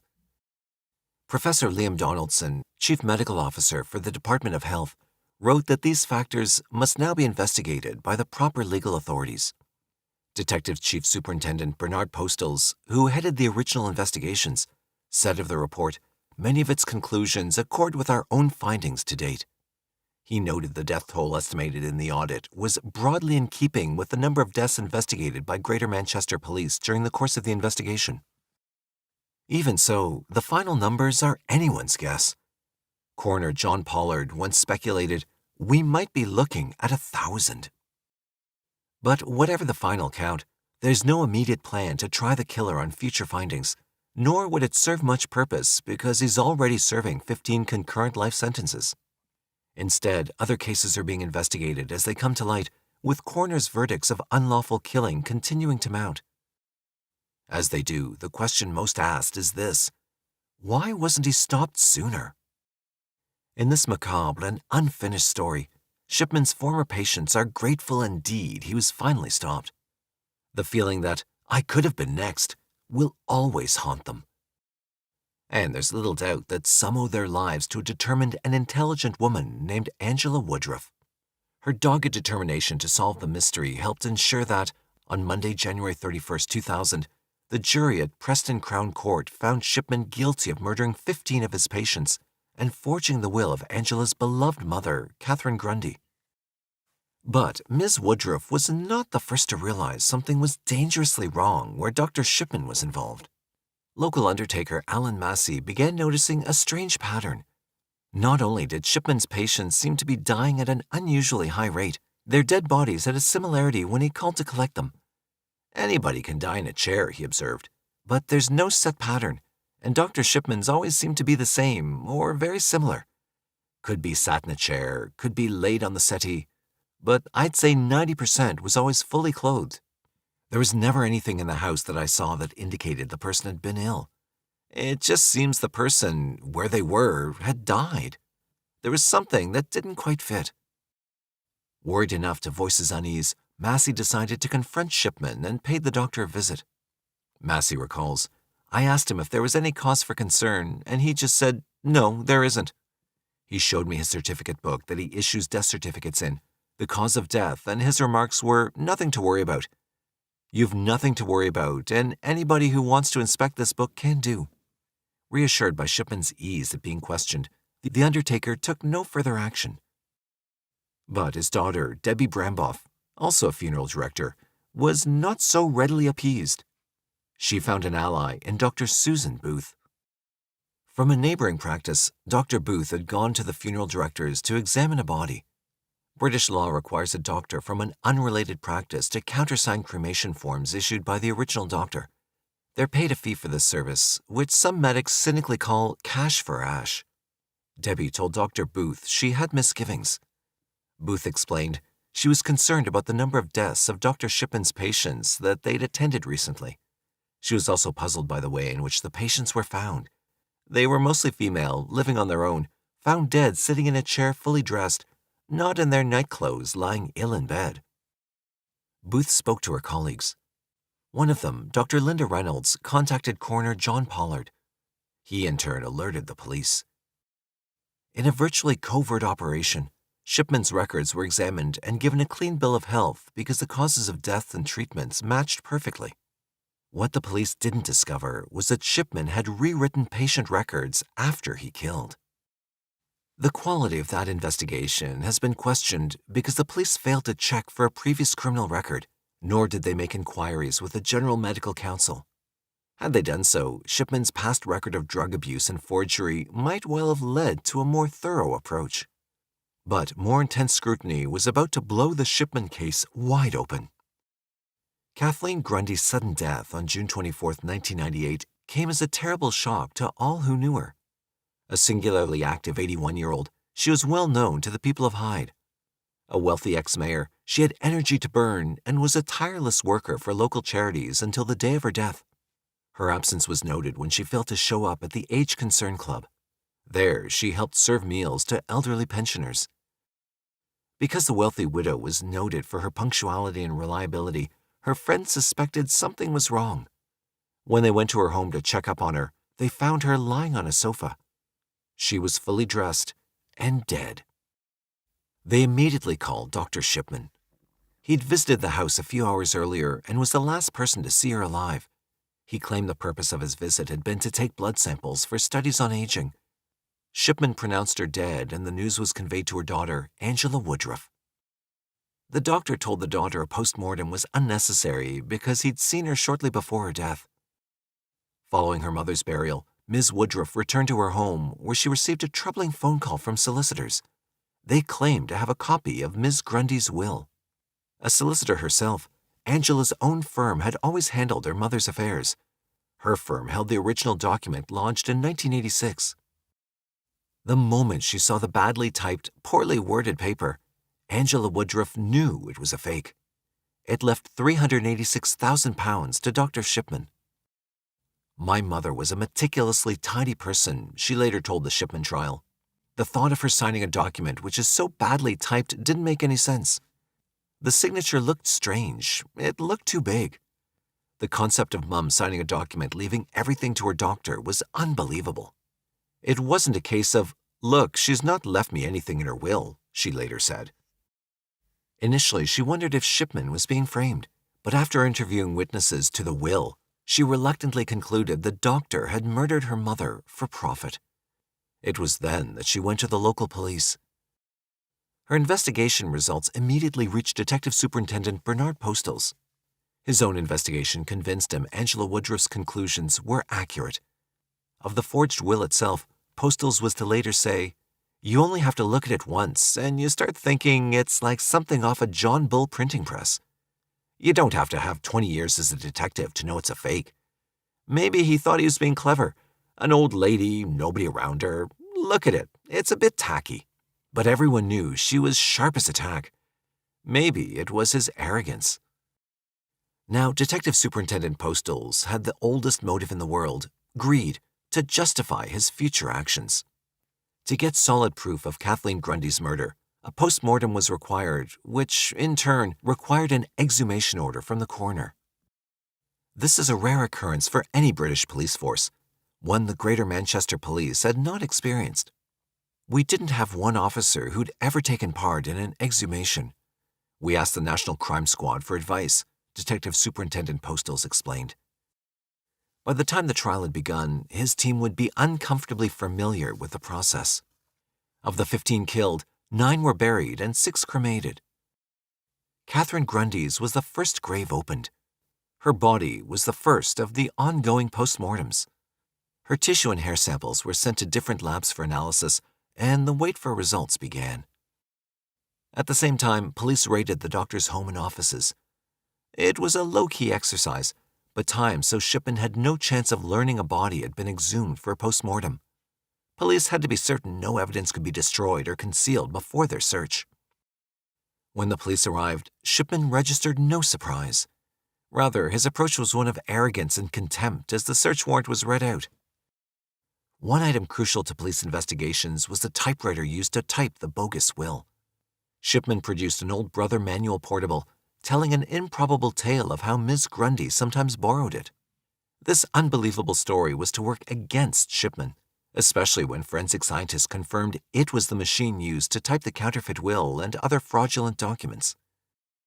Searching his house yielded medical records, some mysterious jewelry, and a surprise.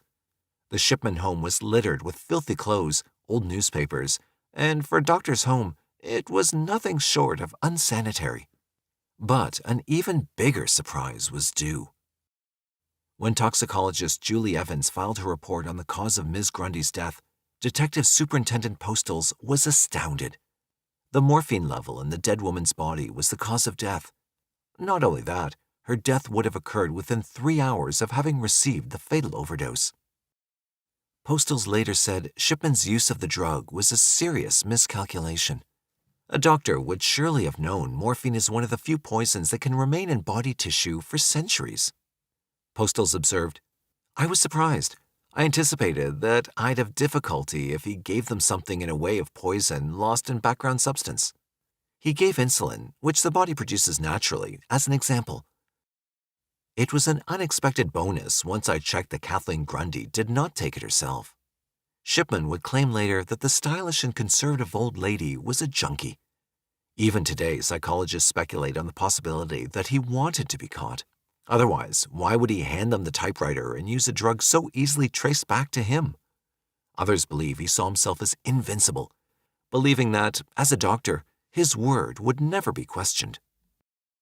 The detective realized the case went far beyond one death, and the scope of the investigation was broadened immediately. Just which deaths to investigate became the priority. To decide, a scale was devised based on patterns. Those who had not been cremated and had died following a Shipman house call took precedence. Other issues were factored in, but obviously only uncremated bodies could yield tissue samples for examination. Slightly different criteria were applied to the next group for police investigation. All cremated, they were investigated mainly on the basis of known pre-existing conditions, recorded causes of death, and Shipman's presence before they died. Whenever he could, the doctor had urged families to cremate their dead and had also stressed no further investigation was necessary.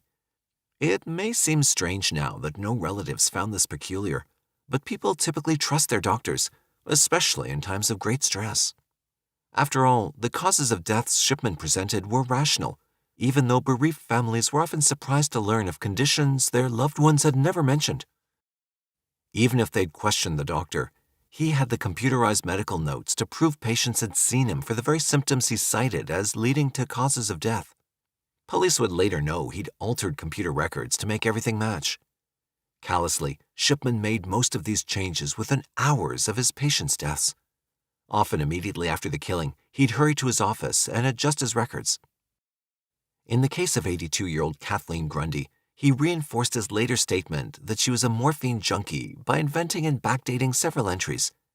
His sheer audacity in suggesting this highly respected woman had been scoring hits from drug dealers was overwhelmingly stupid.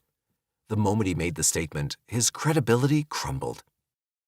When Shipman first encountered the computer, he was technophobic, but once he reluctantly agreed to embrace the then-new technology, he declared himself a computer expert.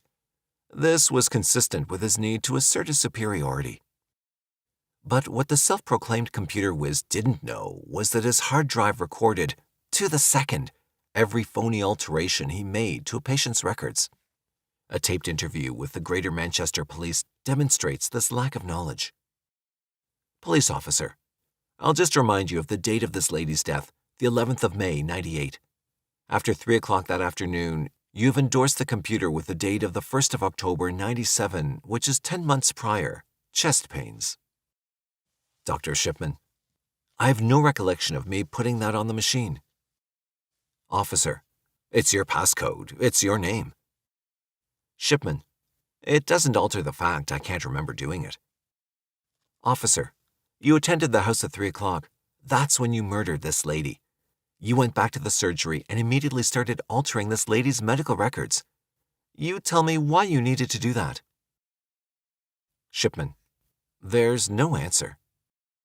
In another recorded interview, Detective Constable Maurice Nadinsky also demonstrated how Shipman's computer trapped him. Following her advising the doctor he'd killed a patient, 73-year-old Winifred Meller, with morphine overdose, then altered records to show a history of angina and chest pains, the police officer continued her interview. Police officer, the levels were such that this woman actually died from toxicity of morphine, not as you wrongly diagnosed. In plain speaking, you murdered her. One feature of these statements from the family was that they couldn't believe their own mother had chest pains, angina, and hadn't been informed. Harold Shipman, By whom? Officer, by her. Shipman, by her, thank you. Officer, they also found it hard to believe because she didn't have a history of chest complaints and heart disease and angina, did she, doctor? Shipman, if it's written on the records, then she had a history and therefore... Officer, the simple truth is you've fabricated a history to cover what you've done. You've murdered her, and you made up a history of angina and chest pains so you could issue a death certificate and placate this poor woman's family, didn't you? Shipman, no. Officer, we've got a statement from a Detective Sergeant John Ashley who works in the field of computers. He's made a thorough examination of your computer, doctor, and the medical records contained on it. What he's found is that there is a number of entries that have been incorrectly placed on this record to falsely mislead and to indicate this woman had a history of angina and chest pains. What have you got to say about that, doctor? Shipman, nothing. It should be apparent from the previous exchange that Shipman was unwilling to cooperate with the police in any way. Throughout the entire ordeal, he was to be arrogant and supercilious. This behavior earned him no friends during the ensuing trial, which commenced on a bright sunny day in the Lancashire town of Preston on October 5, 1999. The first week was spent with the usual courtroom minutiae. Shipman's defense counsel, Nicola Davies, went first. Primarily a medical lawyer, 46-year-old Ms. Davies mainly dealt with matters outside the criminal courts. She had 3 applications to present. First, that the trial be halted. Ms. Davies claimed that Dr. Shipman could not receive a fair trial because of the prior inaccurate, misleading coverage of the case. For the better part of 2 days, she drew attention to the range of newspaper articles reportage of nearly 150 patients' cases and financial searches, plus the extensive coverage of the exhumations. The prosecutor, Mr. Enriquez, countered with a statement that the reports had actually been beneficial. They'd helped alert other families to possible irregularities in the deaths of their loved ones. In the second application, Ms. Davies wanted the court to hold 3 separate trials. She claimed the case of Kathleen Grundy should be separate. It alone had any alleged motive, greed. The second trial, she said, should involve only patients who had been buried, because this was the only group where physical evidence of the cause of death, morphine poisoning, applied.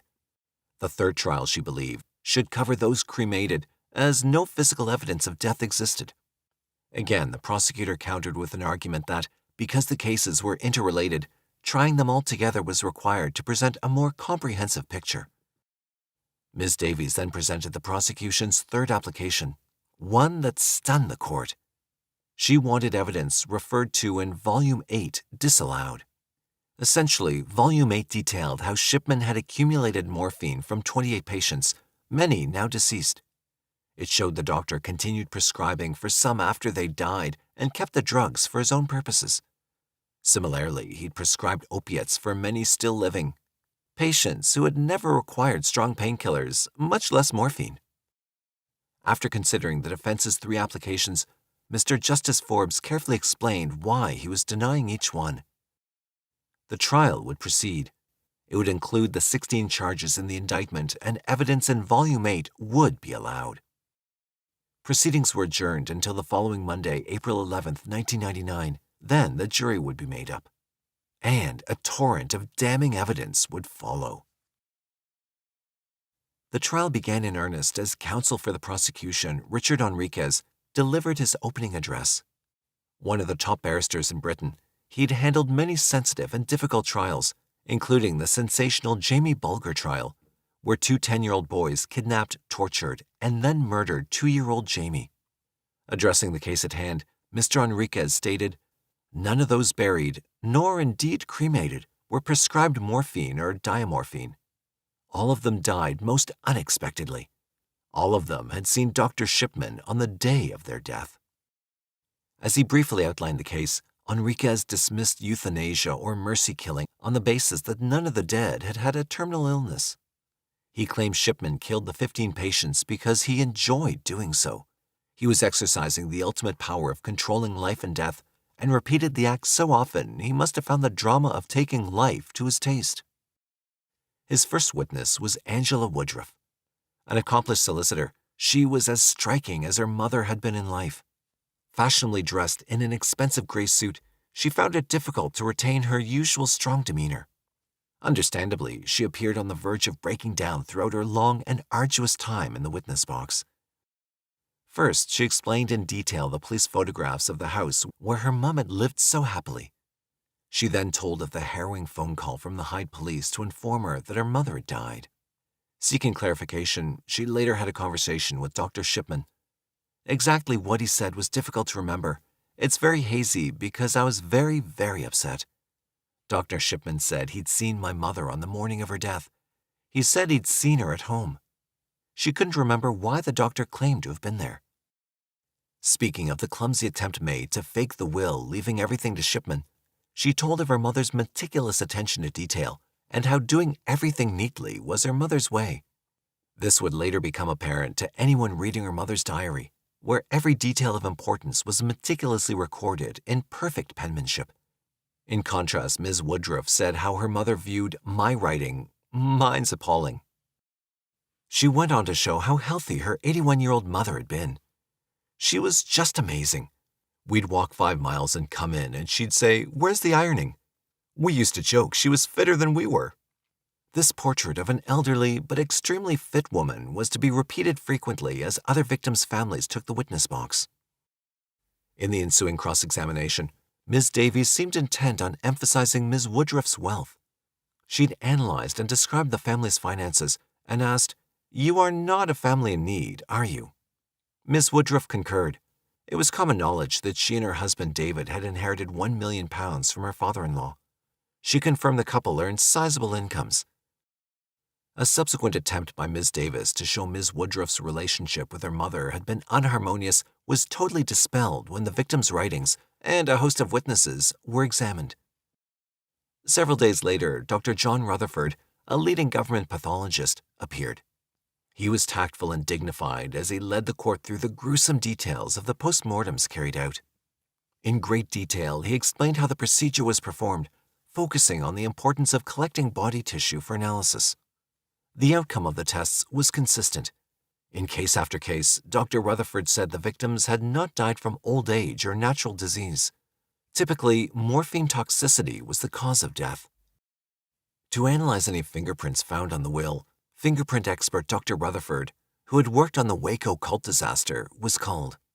He explained how he'd taken fingerprints from the hands of the deceased Ms. Grundy. The defense fingerprint expert claimed the methodology was inconclusive, but Dr. Rutherford's expertise helped destroy the counterclaim. Then Rutherford's associate told how prints on the fake will only identified 3 people, 2 witnesses to the document signing, and Dr. Shipman. Because there were no prints matching Kathleen Grundy's, it was obvious she'd never handled the will. This observation was reinforced when calligraphy analyst Michael Allen described the signatures as crude forgeries. Computer analyst Detective Sergeant John Ashley then testified how Shipman had doctored his computer records to create symptoms his dead patients never had. Recorded interviews were beyond contest. In the second week, Shipman's former staff and colleagues were called to bear witness. District Nurse Marion Gilchrist took the oath and immediately burst into tears. Regaining her composure, she told how Shipman had reacted when he realized he'd be arrested at any moment. The doctor had broken down and he said, "I read thrillers, and on the evidence they have, I would have me guilty." But the nurse said she took it as a black humor when he said, "The only thing I did wrong was not having her cremated. If I'd had her cremated, I wouldn't be having all this trouble." Another patient, whose statement was read out in court, described Shipman's feelings on the will when he told her, "If I could bring her back, I would say, look at all the trouble it's caused. I was going to say I didn't want the money, but because of all this trouble, I'll have it." He'd claimed he'd used most of the money for philanthropic causes. The last part of the Grundy case heard evidence from GP Dr. John Grenville. Analyzing Shipman's medical notes, he spoke of how he would have behaved quite differently under the circumstances. Whereas Dr. Shipman had quickly pronounced Kathleen Grundy dead, I would examine the body carefully to ensure death had occurred. If I found no pulse at the neck, I'd look for a more central point. Grenville claimed he'd have attempted to revive the patient, standard medical practice. By now, onlookers were forming a picture of a very callous, inefficient defendant. This impression would only intensify in the grueling weeks ahead. By now, the trial had gained a momentum that's characteristic, where evidence follows a set pattern over and over. Although the Kathleen Grundy case had taken over a week, those to follow would progress more quickly. What speeded up the trial were emerging characteristics, among them the ambulance telephone scam. Here, Shipman would pretend to call emergency services, but when he discovered a patient dead, he'd pick up the phone and pretend to cancel the ambulance. One sad example of this ruse involved a vibrant 77-year-old Lizzie Adams. She loved dancing with her dance partner, William Catlow. She played Ginger to his Fred. William dropped in to visit Lizzie the day she died. When he arrived, he found Shipman examining her impressive collection of porcelains and crystals. In the next room, Lizzie lay dying. Catlow told the court, "I just burst past him. She felt warm. I said, I can feel her pulse." Shipman said, "No, that's yours. I'll cancel the ambulance." But telephone records proved Shipman never phoned the ambulance service that day. In another case, that of Nora Nuttall, her son Anthony told how he'd left his mother alone for just 20 minutes. He returned to find Dr. Shipman leaving their house. I asked him what was wrong, and he said, "I've rung an ambulance for her." I ran in, and she looked like she was asleep in the chair. I took her by the hands and shook her, saying, "Mom, Mom." Shortly after, Shipman merely touched her neck and told the son, "I'm sorry, she's gone." Tales of phone calls the doctor never made continued. Nora Nuttall's sister went to Shipman's office to examine the dead woman's records. She wanted details of her sister's death. Annoyed, Shipman addressed his staff. "I knew it would happen. I told you it would happen." Quickly, he fabricated a story of how Nora had called his office to say she was ill. Shipman then claimed he'd been paged and just happened to be nearby. When telephone records proved him wrong, Shipman quickly fabricated a new story. But he outdid himself with the tale of the missing blood samples. His reason for visiting his last victim, Kathleen Grundy, was allegedly to collect blood samples for a study on aging. When asked what had happened to them, he initially said they'd gone for analysis. When the prosecution proved there was no study on aging, he suddenly remembered what happened. He'd left the samples under a pile of notes, and as they were no longer useful, he disposed of them. With each new revelation, his credibility sank. Other witnesses told of Shipman's lack of compassion towards the bereaved. Truck driver Albert Lilly broke down as he recalled the way Shipman announced the death of his wife, 59-year-old Jean Lilly. He said, "I've been with your wife for quite a while now, trying to persuade her to go to the hospital, but she won't go. I was going to come home later and have a word with you and your wife, and I was too late." I said, "What do you mean too late?" He said, "You're not listening to me carefully." Perhaps Shipman took pleasure in forcing Lilly to guess his beloved wife had died. He repeated this tactic with Winnie Miller, a healthy, outgoing 73-year-old who still played football with her grandchildren. Excited about a planned trip to the Holy Land, she too died following a Shipman visit. When he called her daughter Kathleen, he was deliberately obtuse, forcing her to guess her mother had died. He said, "Did you realize that your mother has been suffering from chest pains?" And I said, "No." He said, "She called this morning and I came to see her and she refused treatment." So I said, "Well, I'll be up as soon as I can." He said, "No, there's no need for that." So I said, "Has she gone to the hospital?" And he said, "There's no point in sending her to hospital." And I just went silent then, and he didn't say anything either. And then I just realized what he was not saying. And I said, "Do you mean my mother's dead?" He said, "I see you understand." Shipman's rudeness to a neighbor, Gloria Ellis, was consistent with his personality. But Ms. Ellis was to play an important role in bringing him down. She'd witnessed Shipman's visit to Winnie Miller just hours before her death. He was to return later, as Detective Chief Inspector Mike Williams explained. A neighbor, tea time, gets a knock on the door from Dr. Shipman saying he's come to see Winifred Miller. He can see her as she sits in a chair and he thinks she's dead. They go into the house and again they find Winifred Miller dead in a chair.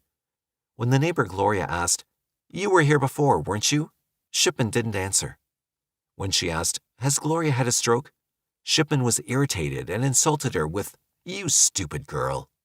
Far from stupid, the neighbor knew to the minute the time Shipman had arrived and left. She brought a smile to the court when she claimed to have been surprised to learn he was a doctor. "I thought he was an insurance man." In an outrageous example of Shipman's heartless behavior, the killer ridiculed dead Ivy Lomas. Of the 15 deaths Shipman was charged with, only Ms. Lomas's occurred in his offices.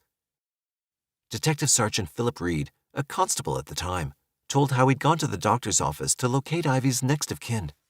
He recalled his bizarre encounter with Shipman. He was laughing. He said he considered her such a nuisance that he was having part of the seating area permanently reserved for Ivy with a plaque to the effect, "Seat permanently reserved for Ivy Lomas." Even worse, Shipman told the officer that as he left the room, Ivy could have taken her last breath, and yet he'd made no effort to resuscitate the woman. Instead, he left her alone while he saw other patients. Medical expert for the defense, Dr. Grenville, told the court, "This was a medical emergency. I would have given my entire attention to this particular patient." But 63-year-old Ivy would have been past resuscitation.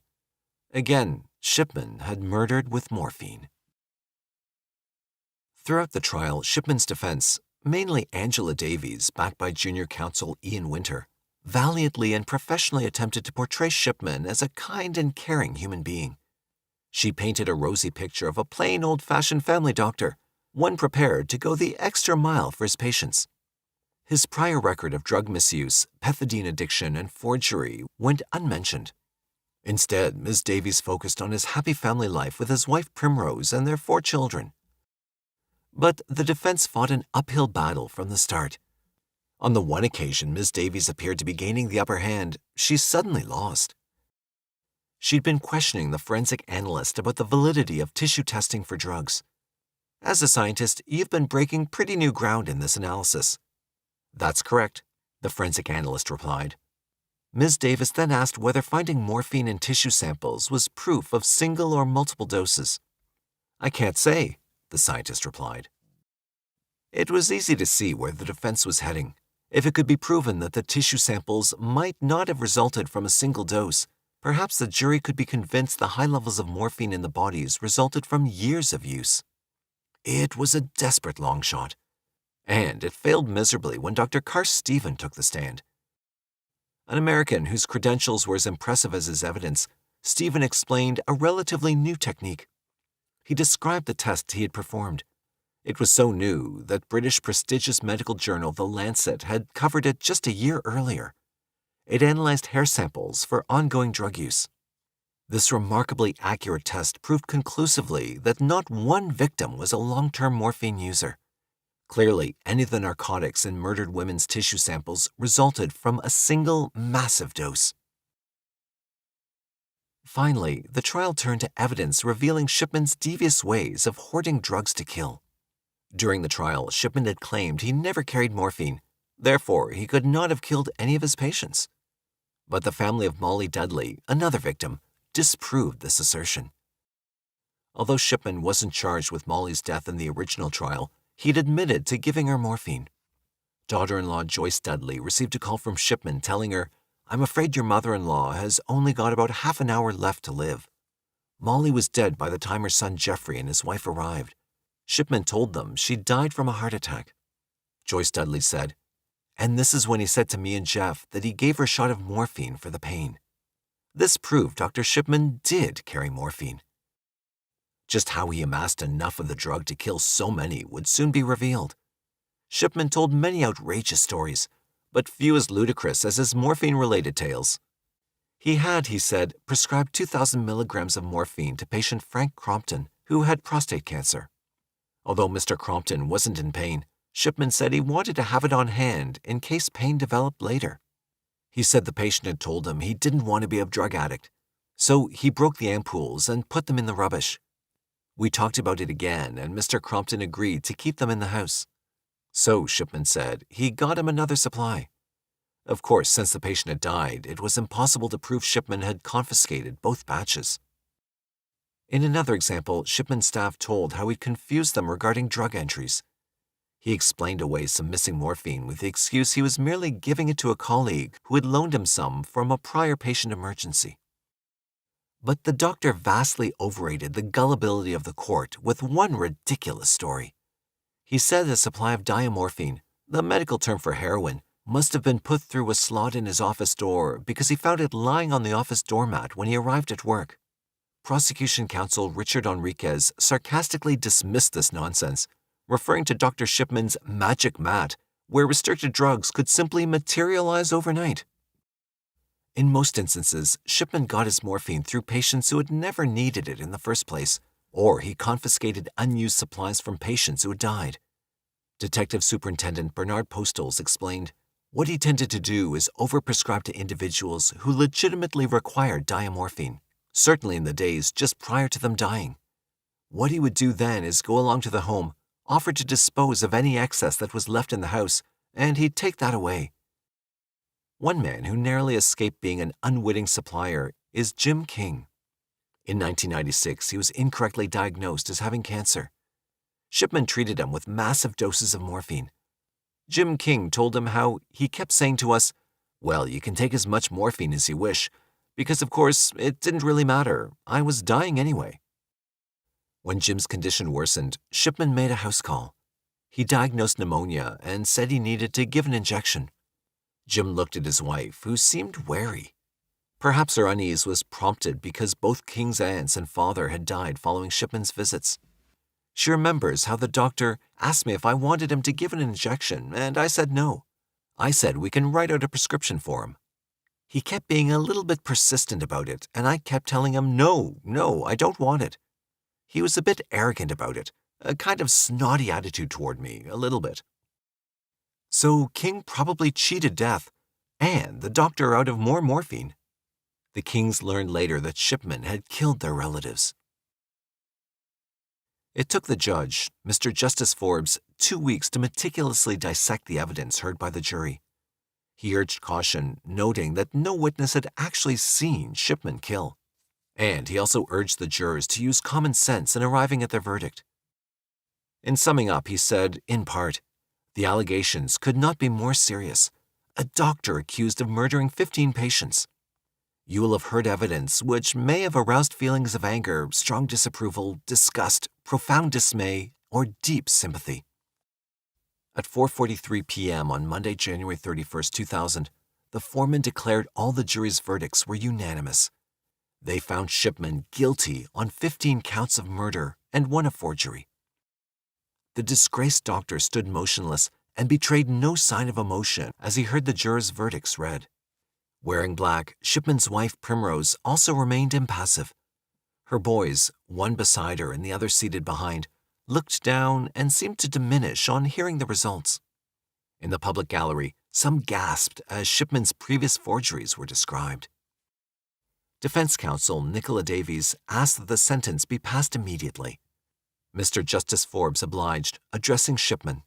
"You have finally been brought to justice by the verdict of this jury. I have no doubt whatsoever that those are true verdicts. The time's now come for me to pass sentence upon you for these wicked, wicked crimes. Each of your victims was your patient. You murdered each and every one of your victims by a calculated and cold-blooded perversion of your medical skills for your own evil and wicked purposes. You took advantage of and grossly abused their trust. You were, after all, each victim's doctor. I've little doubt that each of your victims smiled and thanked you as she submitted to your deadly ministrations." The judge passed 15 life sentences for the murders and a 4-year sentence for forgery. Then he broke with the tradition that usually involves writing to the Home Secretary about his recommendations on the length of the sentence. In the ordinary way, I would not do this in open court, but in your case, I'm satisfied justice demands that I make my views known at the conclusion of this trial. My recommendation will be that you spend the remainder of your days in prison. 15 murders had been dealt with, and a 57-day trial was over. But the extent of the killing was yet to be revealed. British police are so convinced that Shipman's killing spree started long ago that a special helpline had been set up for those concerned about how friends and relatives died while under the killer's care. The Baker Report, noted earlier, is filled with chilling statistics. When he compared Shipman's patient list with those of doctors with similar lists, Professor Baker concluded that Shipman had 236 more in-home patient deaths than would normally be expected. Most of these deaths involved women over 75.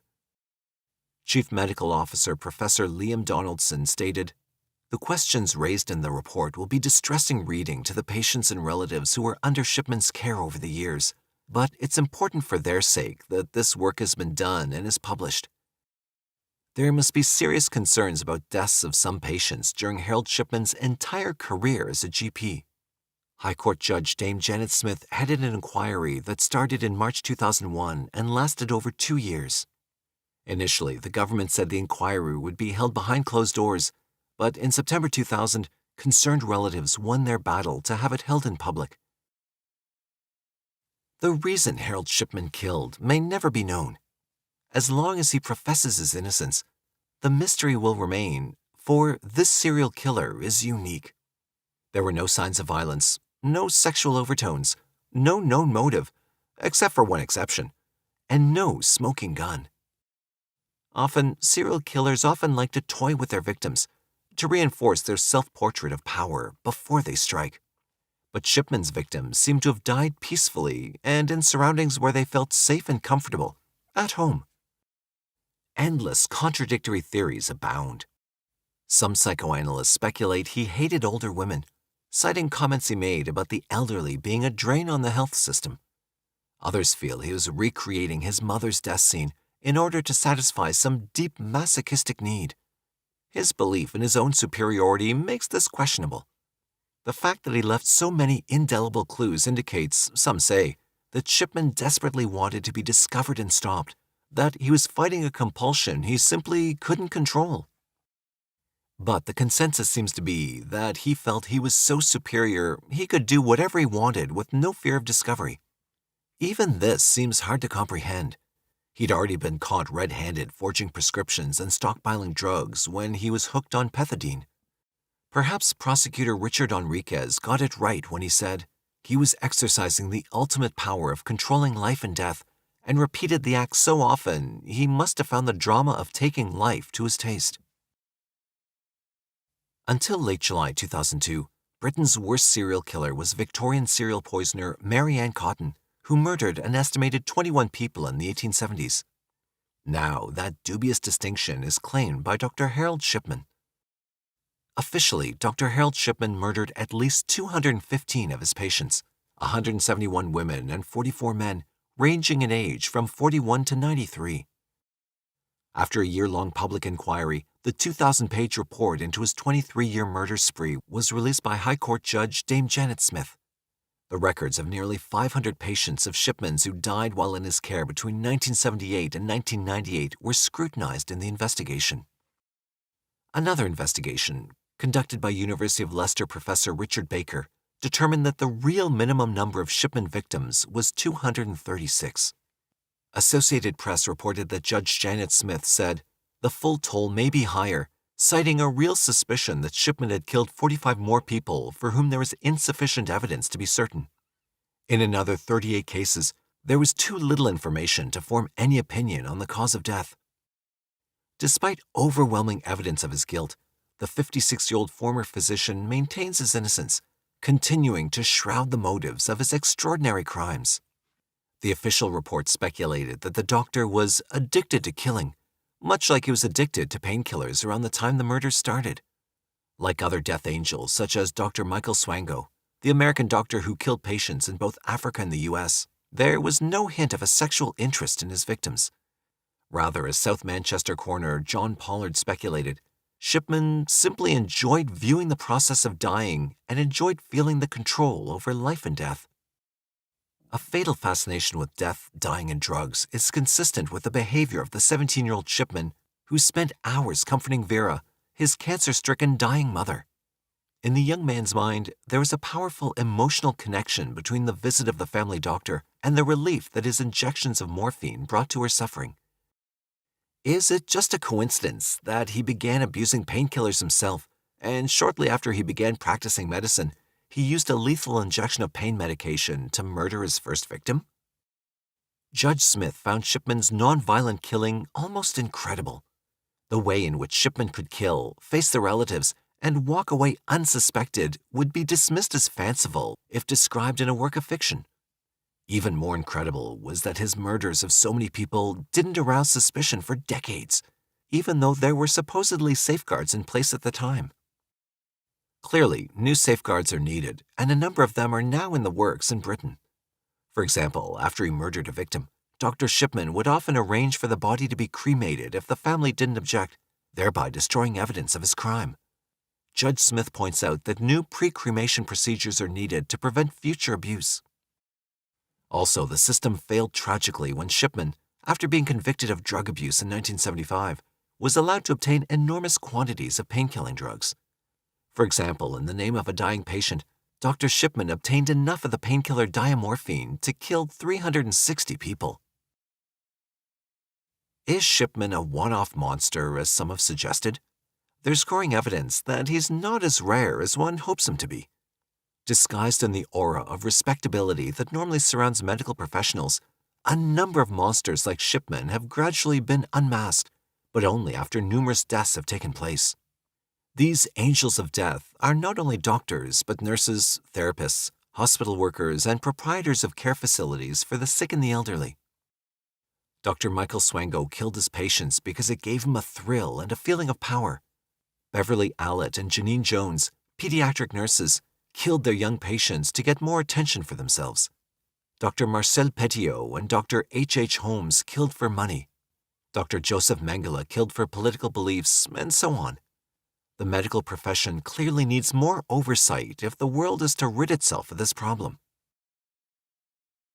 On July 14, 2003, BBC Online reported that officers from the Greater Manchester Police Department who investigated the Harold Shipman case had come under heavy criticism following the findings of an official inquiry into the case. According to the report, Dame Janet Smith, the judge heading the inquiry, said the inquiry had found that 3 of Harold Shipman's victims could have been saved if police had investigated properly. In particular, the inquiry criticized the 2 Greater Manchester police detectives who investigated the doctor, calling them inexperienced and unfit to handle the case, and indicated that their lack of experience resulted in many missed opportunities to bring Shipman's crime to light. If the police and the coroner had moved with reasonable expedition, the lives of Shipman's last 3 victims would probably have been saved, Judge Smith said. Chief Superintendent David Sykes, the senior officer on the case, was, according to the inquiry, unable to give effective leadership but didn't do anything about it, Dame Janet said. The junior officer, Detective Inspector David Smith, was out of his depth and made many mistakes, but didn't ask for help and later lied to cover them up, Smith said. The inquiry also found that an internal policy inquiry into the 2 officers' handling of the investigation was quite inadequate. The report stated that Sykes had since retired from the police department and a misconduct investigation had been launched against Smith. A spokeswoman for Greater Manchester Police told reporters that the department would examine the report's recommendations thoroughly. We've publicly acknowledged the mistakes that were made during the first police investigation into Shipman's activities, and we offer our sincere apologies to the families of the 3 women who later died. We've already made a number of changes to our working practices as a result of our own reviews of the investigation. These, we believe, will ensure that this could never happen again.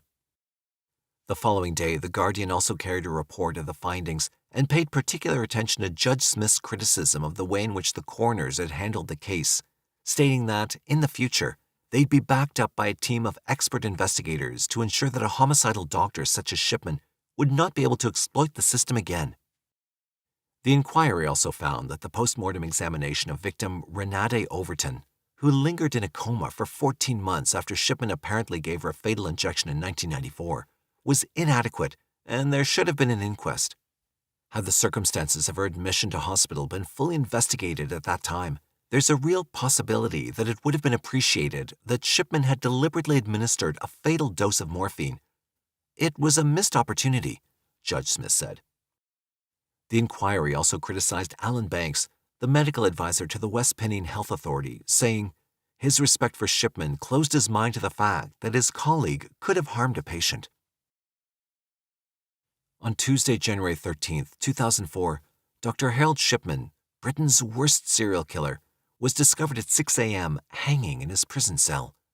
He apparently self-checked out in Wakefield Prison, where he'd been incarcerated since June of 2003 after being moved from Durham Prison. The 57-year-old physician was serving 15 concurrent life sentences for his murders, beginning in January of 2000. It's estimated that he killed between 215 and 260 patients during his 23-year killing spree. His death has opened an inquiry as to how he was able to hang himself in his cell, although attempts are not particularly unusual for people facing life in prison. There's no evidence that he was on such a watch at Wakefield, even though he'd been on self-checkout watches at Durham. A spokeswoman from Wakefield told BBC News that Shipman used bed sheets to hang himself from the window bars of his cell. He was showing no signs whatsoever of pre-suicidal behavior at all, she said. The Guardian reported that Shipman was obnoxious and arrogant to the prison staff. Just before Christmas, his enhanced status was reduced to basic. He was deprived of the television set in his cell and had to wear prison uniform rather than his own clothes. Some of his privileges were given back to him shortly before he died. To many of Shipman's victims, his self-checkout is a kind of final betrayal. Not only will they never know why he killed their loved ones, but he escaped his punishment of spending the rest of his natural life in prison. Danny Mellor, whose mother was one of Shipman's victims, told Reuters that Shipman was a coward. I always harbored the remote possibility that one day I could confront him and ask him why, Mellor said. Now that has been taken away from me. The closest anyone came to understanding what motivated Shipman was Dr. Richard Badcock, a psychiatrist at Rampton Special Hospital. After speaking at length with Shipman, Dr. Badcock told the Telegraph that he believed that Shipman's choice of career might have been influenced by his developing tendencies towards necrophilia, perhaps originally triggered by the death of his mother from cancer when he was 17. Having complete control over life and death, that can give a sense of power and omnipotent invulnerability in itself, Dr. Badcock theorized. Shipman's wife and 4 children have never accepted that he was guilty. Primrose Shipman was very devoted to her husband. His transfer to Wakefield Prison made it easier for her to visit him. Although he used a bed set to end it all in his cell in Wakefield Prison in 2004, a renewed inquiry into Dr. Harold Shipman's practice ended with a startling announcement on January 27, 2005. While he was already credited as one of the world's most prolific serial killers, with an estimated 215 to 260 victims whom he killed with lethal injections of diamorphine, people generally settled on the lower figure as the official toll. It turns out, according to the BBC, that a British commission set up to scrutinize his entire medical career believes that the higher figure may be more accurate. While the fatal physician, about to turn 58 when he died, can no longer be punished for his crimes, more families may now receive closure, albeit painful, as to how a loved one died. The Inquiry Commission, writes journalist Annabel Crabb in London, had earlier published reports in 2002 to the effect that Shipman had begun his killing career after he'd joined a general practice in Todmorden in 1974. But then investigators decided to examine 137 patient deaths prior to that time for suspicious circumstances. Russell Jenkins for the timesonline.co.uk writes that this new inquiry was inspired by reports from Sandra Whitehead. She'd been a student nurse at Pontefract General Hospital in West Yorkshire, a facility where Shipman had worked as a junior house officer, an interim position between leaving medical school and becoming a doctor, and where he'd then received his doctor's registration in 1971. He remained there for nearly 3 years. After Shipman's death, Whitehead reflected back on her 3 years there and recalled the high death rate, so she contacted the commission to voice her concerns. The realization, she was quoted in several sources as saying, was like hitting a brick wall at 60 miles an hour. She believed her colleague, who had used prescription drugs inappropriately, had been killing patients even then. The commission, chaired by Dame Janet Smith, re-examined 137 patient deaths, 133 for which Shipman had signed a death certificate or cremation order, and 4 more around whom witnesses had indicated he was present. The New Zealand Herald included the information that Dame Janet found Shipman present in at least 1/3 of the cases he'd certified, compared to an average of 1.6% for other doctors. That raised red flags, as did the fact that an unusually high percentage of the deaths had occurred between 6 p.m. and midnight. It was initially believed that Shipman, who as a GP made house calls to the elderly, mostly women, had taken advantage of the easy pickings among such patients, but that idea had proved to be erroneous. While he certainly engaged in such behavior, it seems that he preyed on other types of patients as well. The latest report confirmed, according to several media accounts, that Shipman appeared to have killed at least 15 patients prior to 1975, and Leeds Today added another 7. Times Online mentions that Dame Janet was suspicious of about at least 24 deaths, and also indicates that she said that while there'll never be definitive evidence in many cases, the actual figure could be as high as 284.